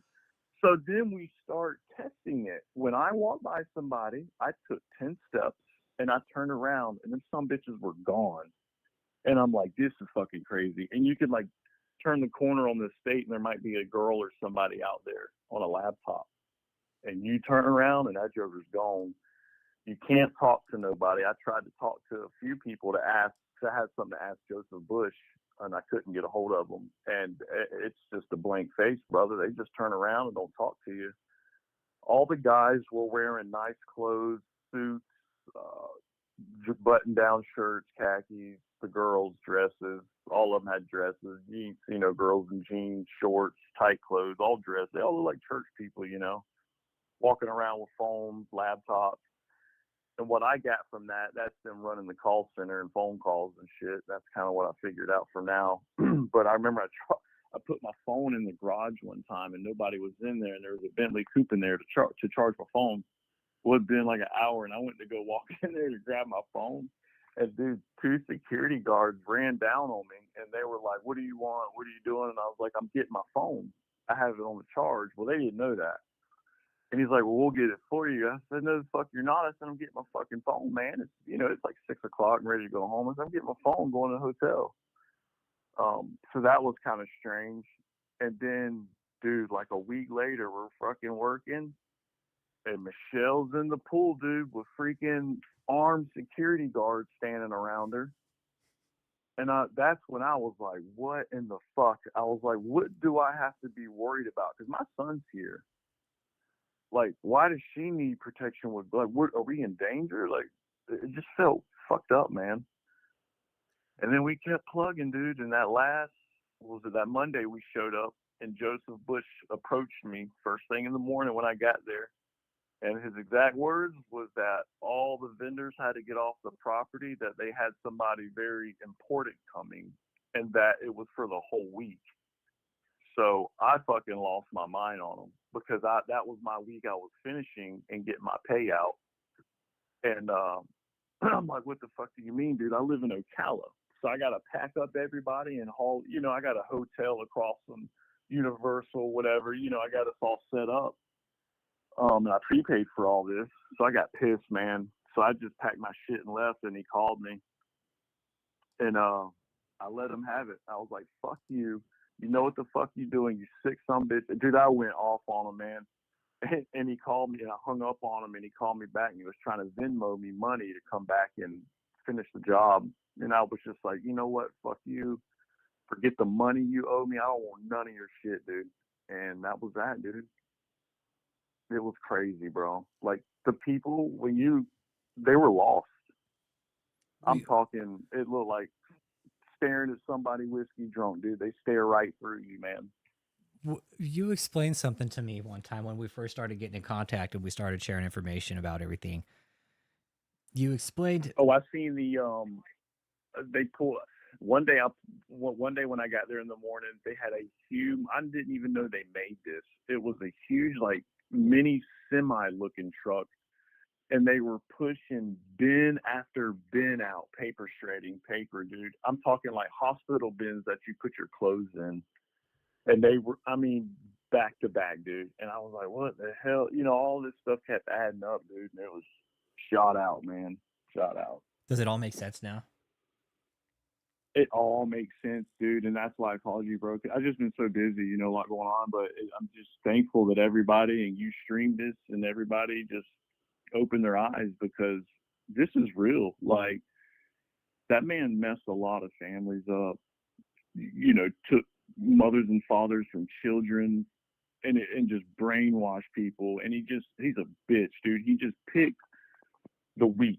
Unfortunately, there are weak people out there, bro, but that don't mean they're bad. And he targeted these weak individuals, who stole their 401ks, and you can stay here in this mansion, and we'll drive you around in that Sprinter van and Bentley, and you don't need no money, but we need your 401k. You need to get a divorce and fuck them kids, and that shit's crazy.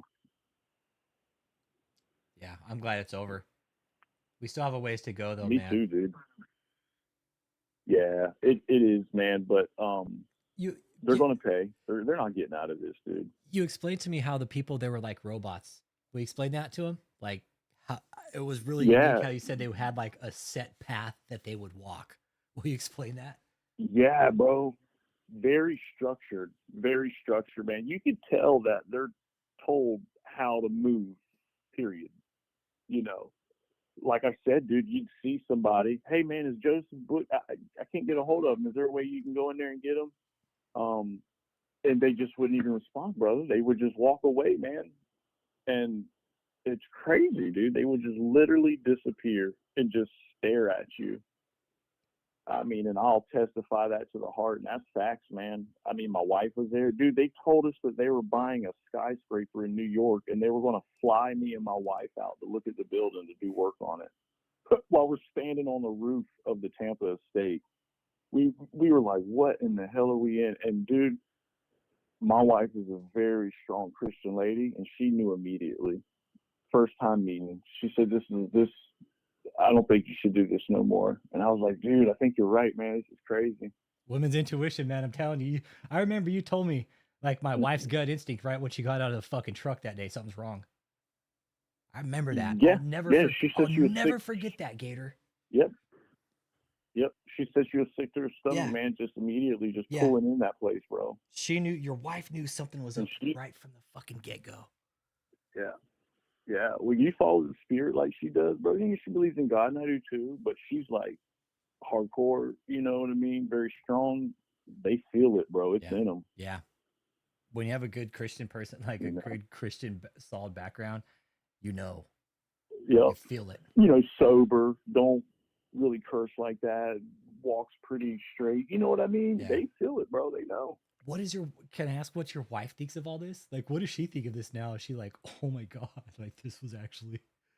She's the one that actually told me first. I woke up one morning and I had a message on my phone and she was like, they got him. I'm like, what? They got him? And we immediately went to breakfast and watched videos. And that's when I texted you that they got him. Okay. I remember that day. Okay. Yeah. Yeah. I remember you're like, we're having breakfast right now. They busted him. I remember that. Yeah. Yep. So happy, dude, because it made me so furious that people can get away with this shit.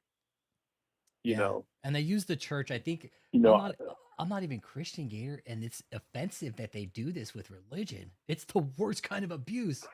It's the worst. Right. Oh my God. Like spiritual abuse, Yeah. it's all encompassing, man. It encompasses everything. Man, if you got a good talk game about Jesus, but you're fake, you'll still reel them in and take everything they got. It's sad. I could. And I'm not even Christian. Yeah. Oh, I could. Oh, I'll sell a ketchup popsicle to a bitch with white gloves. You know what I mean? But we don't go down that path, man. We try to be good and right. Oh, I've had people call me and ask me, like, how do I know I'm being scammed? I was like, wait a second. You don't know if you're being scammed or not? I've had some tough conversations with people. It's like, I probably scammed you. I've talked to people, be like, dude, I could scam you. I could tell just by talking to you. He's like, you could? I'm like, yeah, dude. Don't call David anymore, because he was calling David and like. Yeah. Like, just call me. Jeez.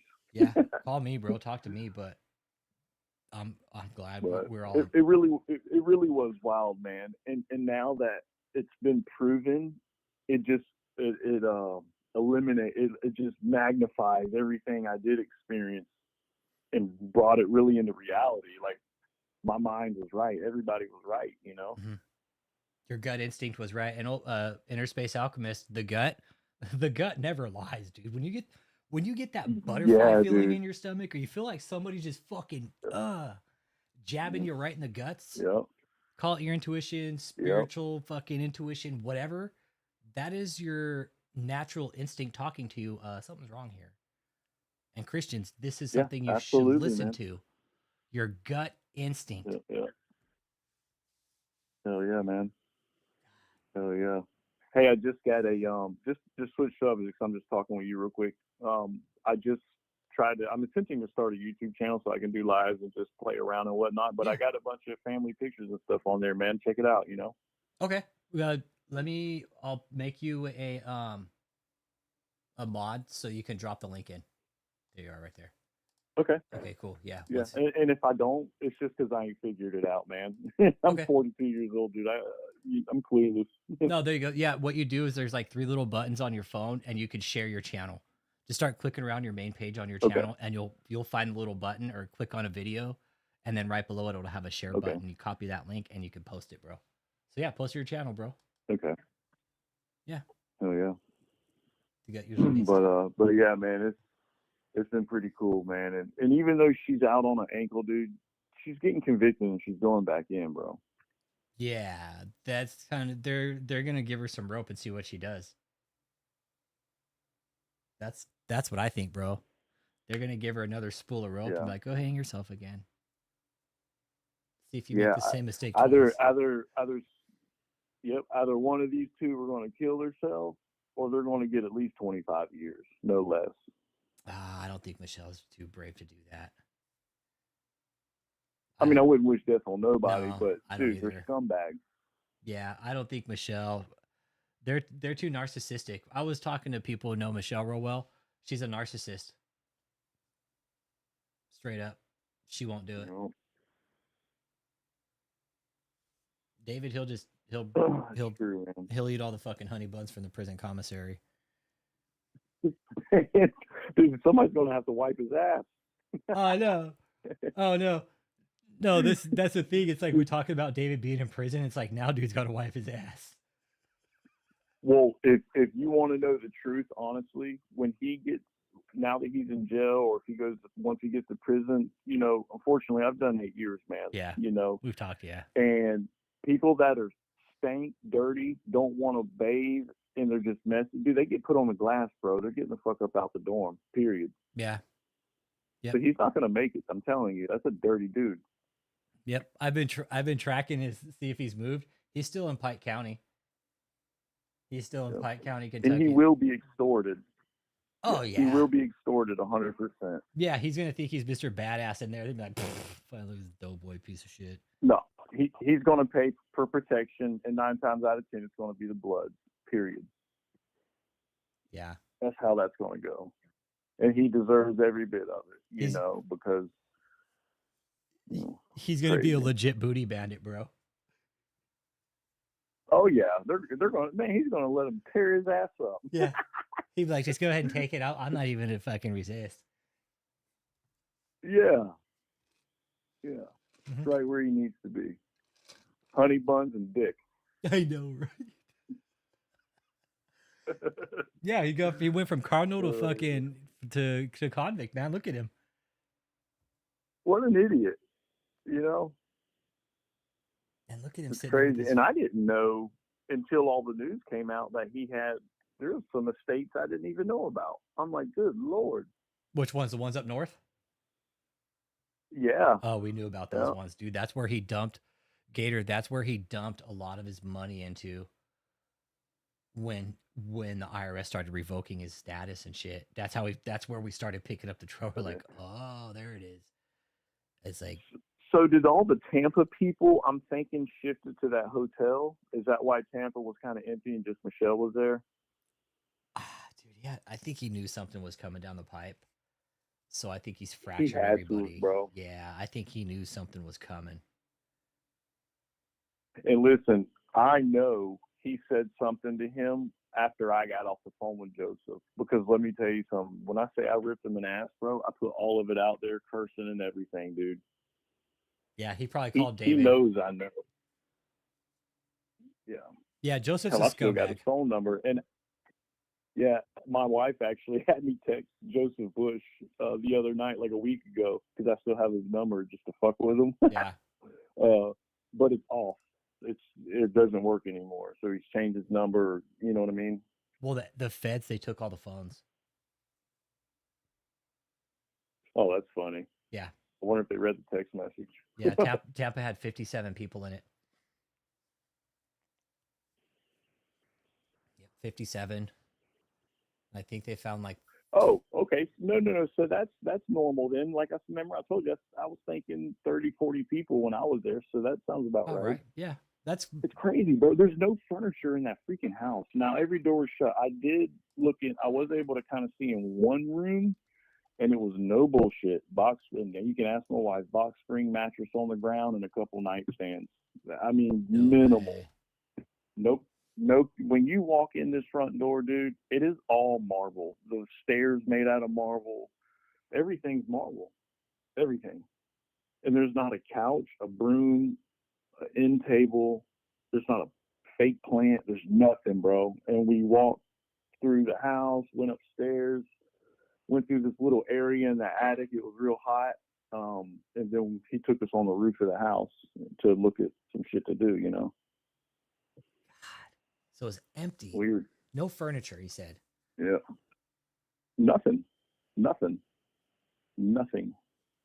Absolutely. When I say nothing, I mean nothing. So the online pictures that we see with all the furniture, that furniture is gone?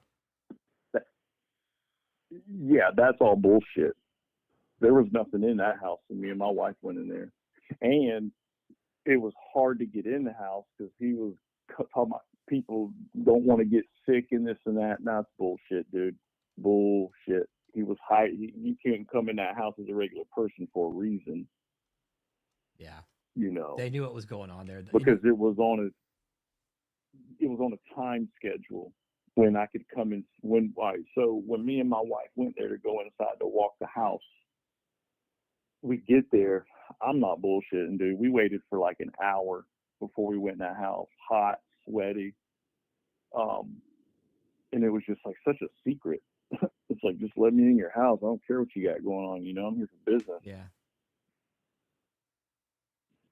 Always taking up people's time. But now look, their time is being taken up by the yeah, government. man.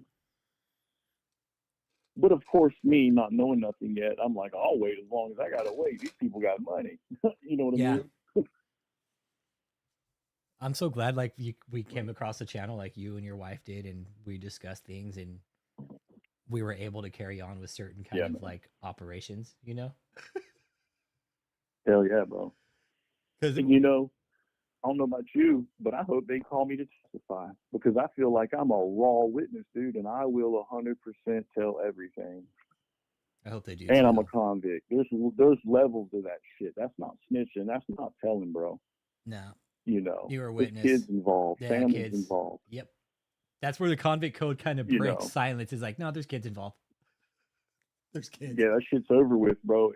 And I had to get out of there, dude. My employees were like dragging me out of Tampa. I'm telling you, dude. I wanted to go, man. Yep. But I can't. You know, I got a family to think about, and thank God I had people there that cared about me, that knew that, and got us the fuck up out of there. Yeah, they're like, okay, this is not conducive for you. Let's get you out of here, big dog. That's good employees. Bro, I literally turned around. You can ask my kid, you can ask Mike, man, I had 3-4 people with me working. When I got told that, I literally turned around, I was fixing to go fight security. Dead ass, for no reason. I was gonna go start some shit, because that's how that ended, was them fucking with me about getting my phone. And then Joseph Bush tells me this shit. You know what I mean? So I was like, okay, I got y'all. And I turned around, dude, and I was going to go start some shit, but my guys got me. It's not worth it. Mm-mm. Look where this, and I'm glad I didn't. Look where this Bozo the Clown is now, dude. Yeah, right. I'm on my lanai right now looking at my pool in 5 acres. Fuck them. I know, right? David's sitting in a fucking 4x8 cell. Out here in the middle of the woods. Yeah. David's eating fucking cold ass food in Pike County Detention Center. Yeah, I made homemade chicken and rice tonight. Delicious. Yeah. Damn, that sounds good. Hell yeah, man. Hell yeah. With some Worcestershire sauce on it, or however you say that. Yeah. Worcestershire. Yeah. As I said. Yeah. Look at the picture. Like it really is like the ultimate in this was this mugshot. That's all we ever asked for in this is, can we get a solid mugshot of David? It really looks like a rat. He does. He looks like a wet rat, right? Yeah, he does. He looks like fucking rat. Not the. He looks almost looks like Bozo the Clown, but he's black. Is that him in lockup? Yeah, this is Pike County Detention Center, Joe Gonzalez. Yes. Yep, this is him in lockup. Uncle Jake looked up the codes right here. This right here, the USM, that means a U.S. Marshal hold. Basically means Washington has his nutsack shackled to his anus. Is one? Oh, never mind. That was yeah. That's a rough looking picture there. Yeah, she got a $10,000 bond, and she has to wear ankle monitors. What people are saying. So, but they're gonna appeal tomorrow. Okay. They can appeal. They can ask, and they can appeal, and it's all up to the judge, man. Man, he ain't got no money. There's no way he could afford like a big bond. No, I don't even know what the fucking lawyers. Oh my god, I just found out some shit. It's just, yeah, these judges, they don't know. Some of these judges don't know what the fuck they're doing. Let's just put it that way. Some of these judges down there in Florida need to pull their heads out of their fucking ass and do it properly. We're out here watching. That's so funny. Yeah. Some shit I found out from Cliff just now. The fact that it's going to be appealed. They're going to appeal the decision. That's how court works. Oh yeah, they're going to go back and forth until it's over. Mm-hmm. That's just how it works. But hey, if Michelle's on an ankle monitor, guess what? That bitch on restriction now. Can't cut that fucker off either, because if they do, they know. Oh yeah. Yeah, I've been on that too. Yeah, they know exactly where you're at all times. Yeah, not only that, but I don't know what it's like there, but in Florida, you got to check in once a week, and you fill out a schedule, and you have to go. So, I'm going to Walmart at 10 a.m. to 3, to 1 p.m. And you got to go by that, bro. And if you're, you know what I mean, you're done. If you're anywhere but, even if you didn't go, like you set that schedule, you have to follow that schedule, even if you didn't need to go. Yeah, like leaving Walmart and going by Starbucks to get a coffee, that violates you because you're supposed to go straight home. Yeah. Yeah, they won't bond David. We've always said they always want the leader, man. They'll work Michelle. They'll put her on bond, give her some rope, and so they'll see if she fucks up again. And if she does anything that violates, I think Michelle's gonna testify, bro, to get her a better deal and try him. Mm-hmm. She'll play the victim. Curly Girl says, I could see Michelle cutting it off and running. Oh, man, if she did that. Oh, man.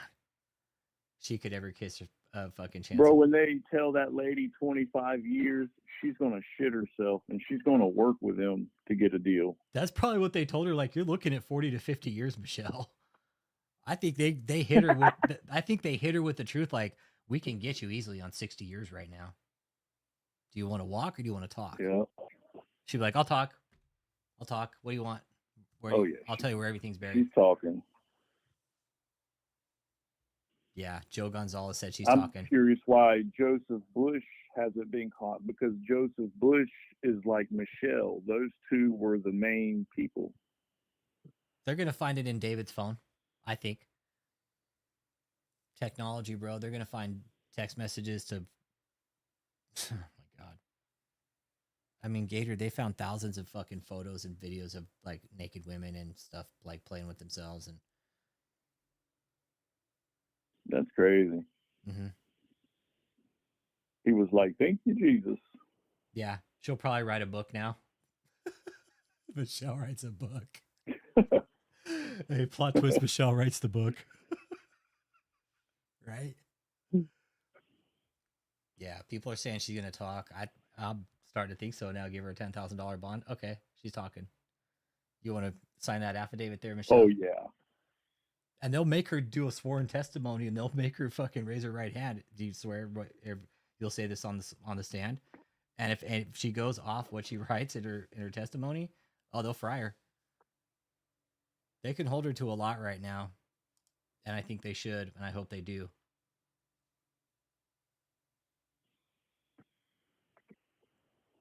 Yeah, old school ology. If they let her out, she can still make phone calls. Well, that will most likely be a term of her bond. Hey, you can't make calls to these people. Yeah. If you do and we find out, you're fucked. We're going to just come pick you up and put you right back in. That's it. You had your chance. You fucked up. You lost it. Yeah, she's definitely going to have judge's orders. Oh, yeah. Do not contact me. It's going to be a list of people. Yep. It'll be like, don't you even try to think about contacting any of the victims listed on the indictment. Don't have anybody else from the cult contact them. If we find out, you're fucked. And they can do that. And they can look on her phone whenever they want. Oh, yeah. They can. They're going to have full access to her phone if she has one. They'll know. I mean, truthfully, probation and house arrest is set up for failure. I mean, it's going to be difficult for even an average Joe, man. Yeah, they want to release her to one of the cult members, Gator, that was actually doing the abuse. Hell no. That's what in the world? Yep. Yeah, and Kia, she'll pass the orders around through separate people, and they'll all lie for each other. That's the fucked up part. I see Michelle totally fucking digging another hole. What about you, Gator? You see Michelle digging another hole for herself? Yeah, I do, man. Especially if she talks. She just needs to shut her mouth if she knows what's best for her. But she's not. Once that mouth starts opening, that's when the damn shovel comes out, man. Right. She starts just digging herself a hole in the ground with her mouth. Yes, Eli Gonzalez, this is a real picture of David from 9/2 or 9/4 booking date. We're having people come in the chat and they're asking if the picture of David is real. It's like, yo, is that real? It is, dude. It is. It is. This is a real picture. People like, is that shit AI, bro? But no, it's not. I hate to fucking break everybody's bubble here, dude. No, this is the walrus in the wild, man. Be good, Ken. Yeah, see, Leanne Golan, she was a willing accomplice. I'm sure Gator probably saw her kicking back, lounging too, fucking around there. No, honestly, bro, only time I seen her is when she was in the pool with those dudes, 3 guys with a gun protecting her or whatever. Just that one time, huh? Yeah. Yeah, you couldn't see nobody. Apparently, they were I don't know. You weren't allowed to see nobody. Shit. That's right. You couldn't see anybody, huh? No, man. It was serious, dude. They were definitely told, do not talk, do not follow nobody, don't even pay attention. Now look where they're at. Yeah, I'm with you guys. It's disgusting that they're not keeping her behind bars. Yeah, she got a $10,000 bond today, and she's got to be put on an ankle monitor, but it's going to be appealed. I don't know if she's out yet, even. I think that's just what they're requesting at this point. Because they have to ask, it has to go through the process, you guys. They just can't be like, oh, we want this. They go, okay. Yeah, they got to have a hearing for that. Yep, we have to have hearings for this. Yep, nothing has happened yet. They're just requesting, and they're going to appeal it. They're requesting, they have to appeal. Judge has to look at the facts of the case, and the judge can be like, nope, no bond, or I can set the bond at this. The 10K is just, the judge can set it to whatever he wants, honestly. The judge can be like, no, this bond's too low, or I'm not granting bond, or he can raise the bond to whatever the fuck he wants. Be like, I'm setting a $10 million bond, or I'm setting $5 million, or I'm setting $1 million. There's no way that judge is going to give that lady $10,000 bond. You only need $1,000 to get out. That's crazy. At least it's 10% in Florida. Yeah. Yeah, cash is hidden somewhere else. Yeah, somebody was telling me there might be some up in Timpage hidden somewhere. I don't know. They were holding a lot of cash, man. Michelle was sitting on $60K plus $500,000 in bars. That's crazy. That all makes sense now, man. Dude, we only knew the tip of the iceberg, like what you were seeing and what we were talking about off channel. You know? Right. We only knew. And you know what's crazy, bro? You know how I found you? When I got home, I started Googling David E. Taylor because I was like, I got to find this guy and figure this out for myself. Like, something ain't right. And, of course, you were so hot back then on the subject, you popped up. And it just so happened you were on a live, bro. And I clicked on your channel, and you're talking about where I was just at. And I'm like, what the fuck? You know why? Because we were tracking when they bought that, dude. That's why. Yeah. We were tracking their real estate purchases, dude. That's how we came across it. You know who previously owned that house, right? Darcy Glazer Castlewitz from the Buccaneers. Yeah. And then before that, it was like some fucking drug lord or some shit, bro. Like it's that. I think it was the NFL player that owned the Ocala estate as well that they purchased. Reason being, the whole pool deck was covered in AstroTurf, like football field. It was all football themed. It was, I mean, the pool area was like probably 5,000 square feet. You know. Yeah. Ocala was a pretty nice place too. I mean, all the properties they had down there were pretty nice, but like Gator was saying, travertine is a living, breathing organism.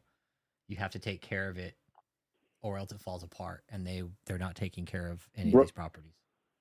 Dude, that house is busted, bro. It's falling apart everywhere.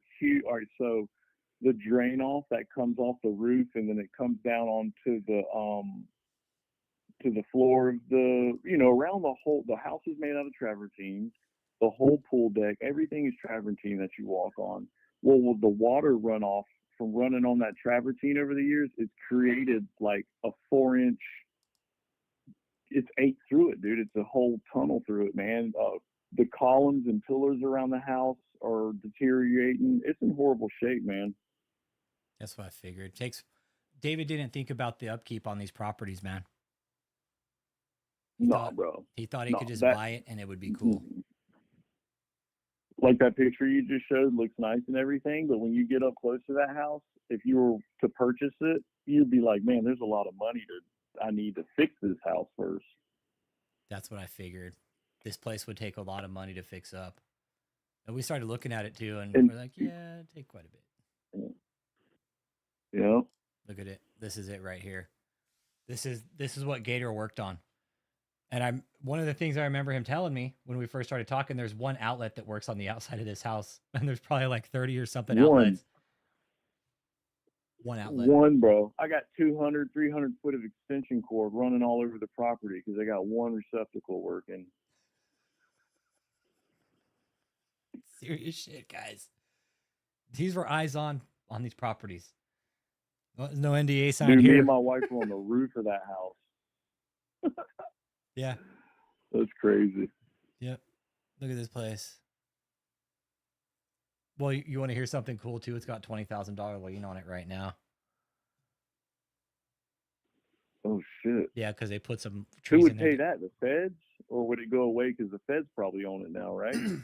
Well, the Colts still got to pay the bills with whatever money they have. Yeah. All the hand railings around that property is what we did. That's all we got to painting it, grinding it, all the casting lines down. It took forever. So can you see the stream right now? Yeah, bro. Yeah, I'm watching it, bro. There's no furniture in there like that. All that's not there. Okay, so it's all gone. Okay. It's completely empty, but that's it, man. What? See that room right there you're on? That's where the studio is, bro. That's where all their camera equipment, where they shoot shows. So they had multiple studios. I fucking knew it. I knew they would. They wanted me to gold leaf. They wanted me to gold leaf all that trim on the ceiling. All this. Yep, all that trim on the ceiling, they wanted gold leaf. Fucking just sheer vanity, man. That's crazy even seeing these pictures because it was completely empty. So none of the furniture, nothing, none of the tables, beds. Nothing, bro. And I'm not exaggerating, dog. That joker is empty. Fuck? This was a 30,000 square foot house, too. Yep. Dude. Now, all the doors were shut, so maybe everybody had stuff in their rooms, but you couldn't see in the rooms because everything was shut. No, we found out through the indictments that people were sleeping on the floor and shit while Michelle had like a nice, lavish fucking room and shit, dude.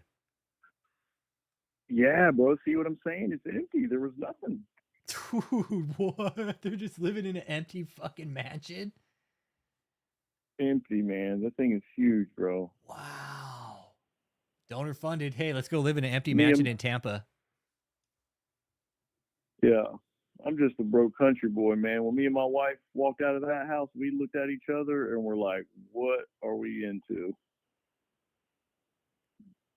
It's so weird, like how this has all transpired, why we're talking, how you were there, the shit you saw, how we're tying all the pieces here. You know, yeah. It's really interesting. That's the pool Michelle was swimming in. Right here. Yeah. Man. They'd have Even people upstairs, bro. Even people upstairs would disappear. There would be 3-4 people on a balcony talking. And there was all ethnicity, all races. There's all kind of people.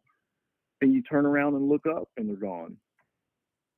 God. I'm still finding it hard to believe that there's no furniture. Fuck. Oh, we were. Me and my old lady were snooping, looking at everything, bro. and my employees. Just taking mental notes of everything, huh? Yeah. Me and my son told my guys, keep your eyes open, man. Pay attention. Yeah. Have eyes on the back of your fucking head. Yeah, bro, especially after we see Michelle getting guarded by armed security in a pool that on a residence we're working on. Like, what do we got to worry about, you know? Yeah. It's like, it's almost like they wanted to project like they were bigger than what they were. Man, they ain't shit, dude. Even the security, none of them. Just, it's such a show, you know? Yeah. It was all a show. Well, the feds found a bunch of shit there at that location, dude. They found like 30 fucking statues, fucking mad cars, gold, money. And that's probably why they had the armed security with her, because, you know, there was a lot of different vendors working there on the pool house, plus me and all my guys. And they're probably just trying to make a show like, ooh, don't mess with us. Yeah, like we have guns. We're not afraid to use them. Yeah. Donor funded, everybody. Funded by you, the donor, the Christian donor.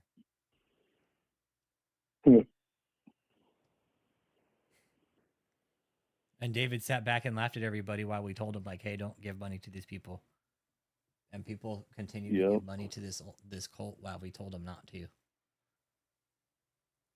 Like I said, brother, there's really weak people out there like that. They're just soft, man, and he got them. He found them. This is where Michelle, and Leanne brings up a good point. This is where Michelle wants to go back to. Oh, she's trying to get released to go back to there? Yeah. I don't think she can do that because that house is like evidence. That's kind of where I'm at. Like, they should have pulled everybody out and no, this house is now evidence. I don't know.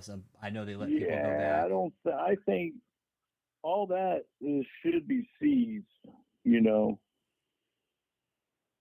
Yeah, I think so too. So I got the gate code still. We can go pull up and see what's going on. Go take a ride. Go do some pictures. Go do a live stream. We'll go do a live stream with Gator83 down at 706 with Hondo DV because he's got the gate code.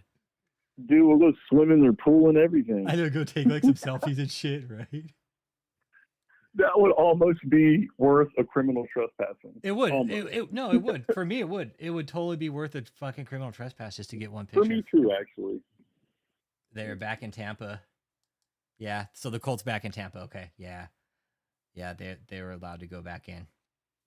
Yep. Oh, okay. Yeah. I don't think they were gonna make them homeless, dude. That would have been a problem if they made them homeless. They're like, yeah, I guess you guys you want to stay here. There's nothing here. All right. It would make sense, right? Like all those people coming out of that location, like, dude, 57 people, like they weren't going to make all those people homeless. Like, fuck yeah. True. At least we know where they're at right now, you know? And nobody can go anywhere. There's no cars there. I don't think the cars can be used. Man, there's probably not even computers, laptops. They probably seized all that. Yeah, all the electronics were seized for sure because they're going to do a forensic analysis of it all now. Yeah, the HOA is watching. Oh, yeah, the HOA is for sure watching now. Yep.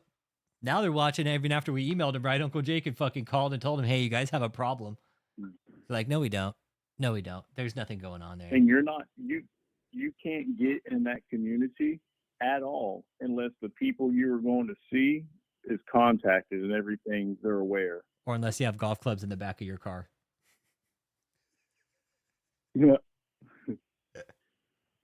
If you go in there with golf clubs, you could get in. You could get in. Right. Yeah. Oh, you could get in. Yeah. No, you just show up with a bag of clubs in the back of your car, they'll let you in. But like Gator's saying though, you do it's like A-list only to get inside this place, man. If you don't have business here, you don't get in, basically. You don't live or have business? Oh, no, dude. I had to sit right there at the gate, and they had to page Joseph Bush and wait for him to respond for me to get in. Mm-hmm. Very secure. So, yeah, no furniture in this place. Empty fucking house, man. That's what David calls the kingdom of God, an empty fucking mansion, 30,000 square feet. There's no furniture in it. He's all, but hey, we got furniture out by the pool. Yeah, none of that's in there.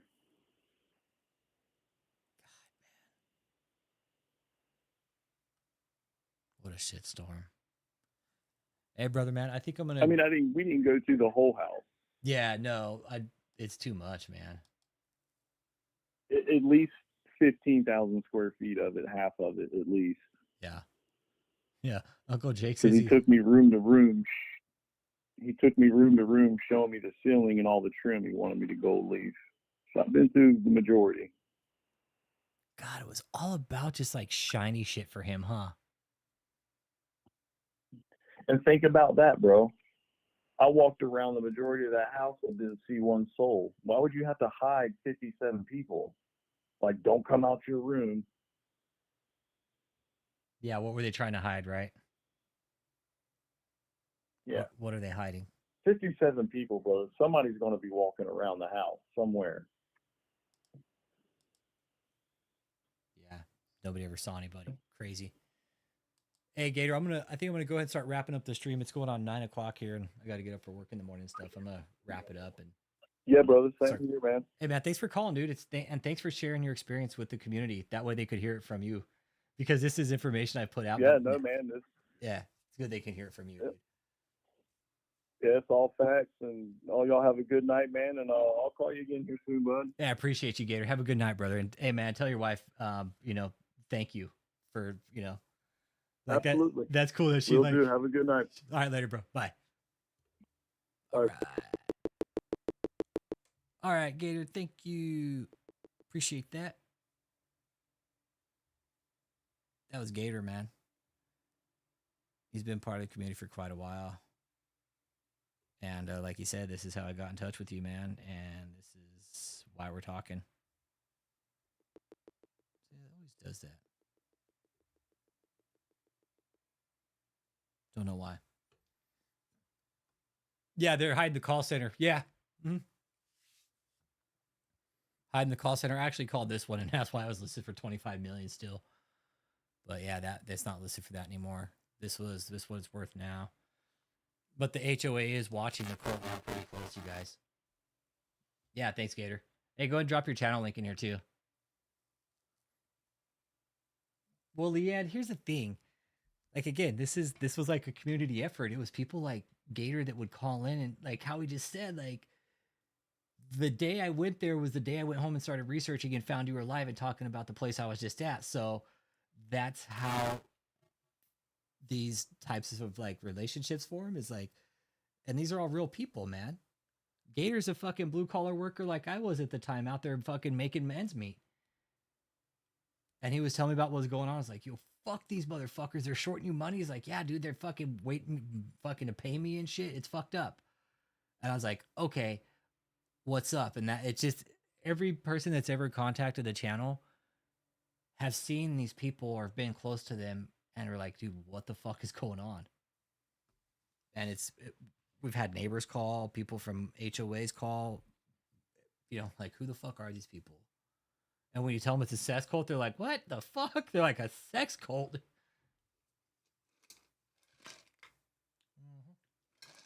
People have a hard time when you say sex cult. They're like, are you fucking serious? Yeah, it's a sex cult. Everybody was fucking this walrus right here. See this guy right here? All the women were sleeping with him. And then the women were probably sleeping with some of the men around and vice versa.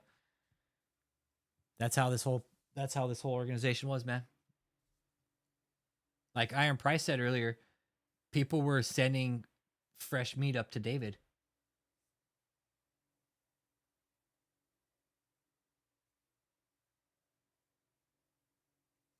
Yeah, this was a criminal operation. Hey, what up, Irie Dread? How you doing? And this is the head of the criminal organization right here, man. David Taylor.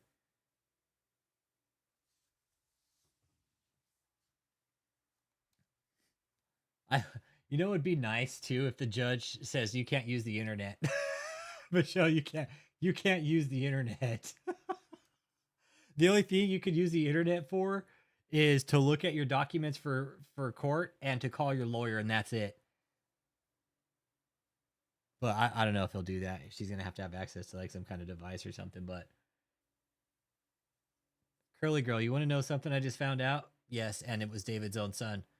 Like, but it wasn't like for that reason, but David, yeah, made his son sleep with another man, but not like in that way, but just sleep in the same bed. Yeah, as a form of punishment.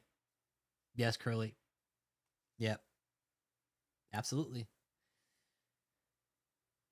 You're dead on. No, we've talked about this. Using it as a form of punishment. Either, hey, you know what? You fucked up. You got to sleep in bed with this guy for the next fucking week.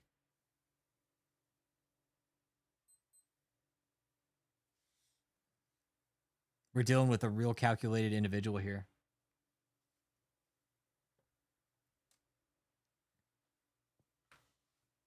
And Joe, I'm with you. Michelle should never see the world again. The only world Michelle should see is a fucking prison cell for the rest of her life. Yeah, real shit, curly girl. No. Stuff's coming out. Stuff's coming out. Yeah, no, stuff's been coming out. More and more people are coming forward. More and more people are talking. Mm-hmm. It's a huge fucking snowball effect. And what's really nice about this is the survivors are now going to, which is absolutely perfect because it now bypasses this process, right? People can go straight to Cliff and he could start talking to them. I think David's going to play the crazy card. Yeah. He'll try to play it. I think he'll try to play it. I mean, look at his hair. He's all, look at my hair. I have to be crazy, right? Look at my Krusty the Clown haircut. I mean, Krusty the Clown was crazy, right? He was on The Simpsons. Did you guys see him? He was fucking nuts. The Krusty the Clown guy, man. I'm going to put him to shame.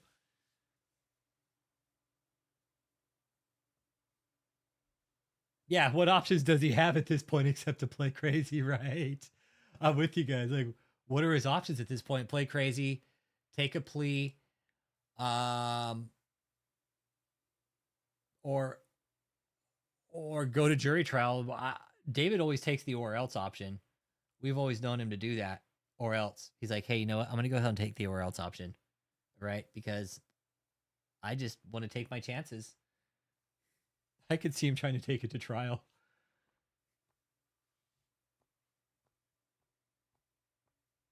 Well, the microphone he's going to have in his hand from now on, Leanne, is going to be a meat microphone. Okay? He thinks he's so beautiful. Look at his fucking... oh my God.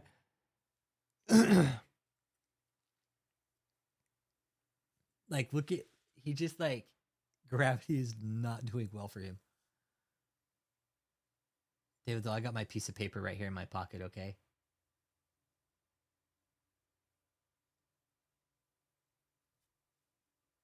Yeah. All right, so this is a criminal organization, everybody.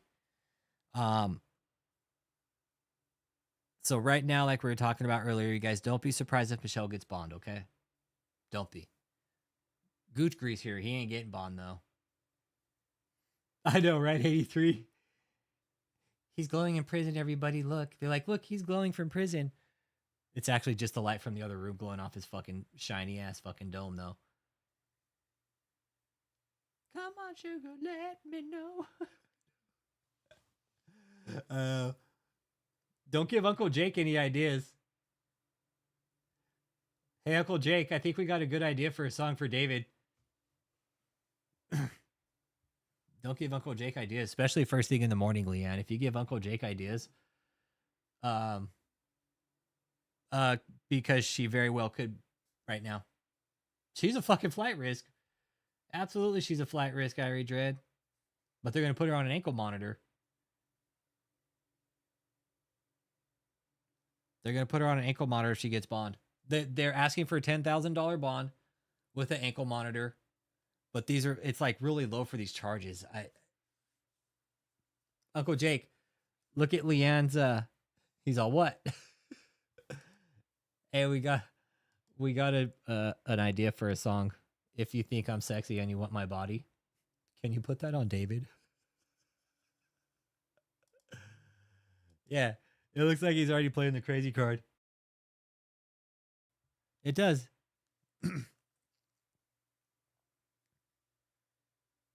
He looks kind of drugged up, too.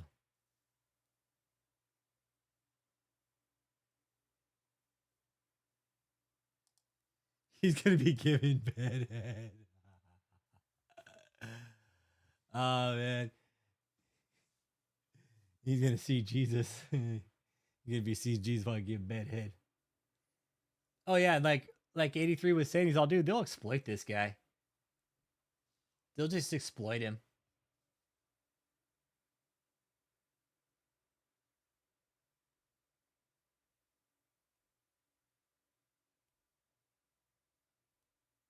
It'll be so easy for him to be exploited. They'll at prisons are masters at what they like. Hardened criminals, they're way better than David.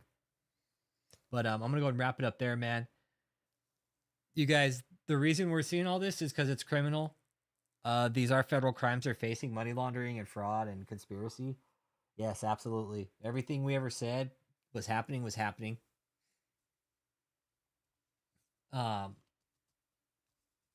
Yeah, why isn't Jesus bailing him out? Why isn't David using his so-called Marvelic powers to walk through these fucking walls, man? Right? David could walk through walls and hyper jump and shadow move and all this other crazy shit, and not anymore, David. Not anymore. You guys, with the court case, we have a long drawn out process with this still, okay? There's going to be multiple updates coming. And there's going to be a lot of other YouTubers out there putting information out for sure, without a doubt, on this, because this is a hot topic all of a sudden because he got busted. Hey, what's up, Trent? How you doing, man? Good to see you. But this case is good. It's going to grind slowly for sure. It's just going to be like grinding slow. And we have to sit back and take it. That's all we can do now. You know, kind of like David takes a fucking barrel of Krispy Kreme up his ass. We just got to sit there and take it, man. That's it. The wheels of justice turn slowly in America, and it fucking sucks. I wish we had an express line. I really do. But for a case like this, yeah, David, I think I'm kind of with you, Irie. Yeah, I've seen Rangers clips from YouTubers. Oh, yeah, Ranger clips, yeah. Yeah, there's a lot of YouTubers out there gathering content on David. Yeah. Random, yeah. More stuff's going to be coming. Again, they got another hearing tomorrow for bond. So they're going to appeal the bond. Well, everything's public. It's on Pacer. Me and Uncle Jake are tag team in Pacer. Exactly. The feds are still unraveling all the evidence. This will take time. Yeah, they did their initial investigation, but now the real investigation comes. Where they start looking through phones, the data, the text messages, times, locations.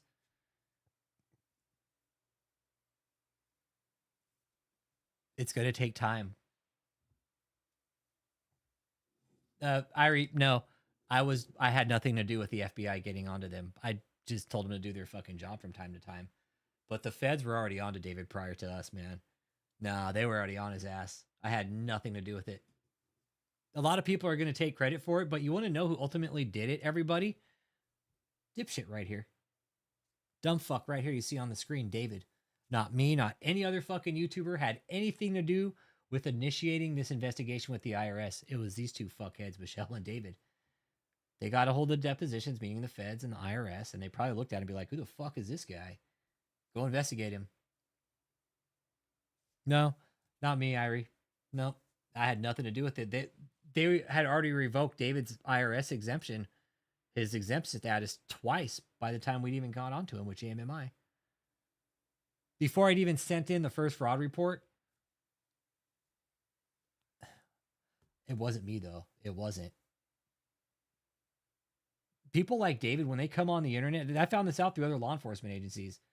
Like, look, David came up on our radar too, and he wasn't even in our state. A lot of law enforcement agencies were watching him. Not just the FBI, but like local and state and shit like that.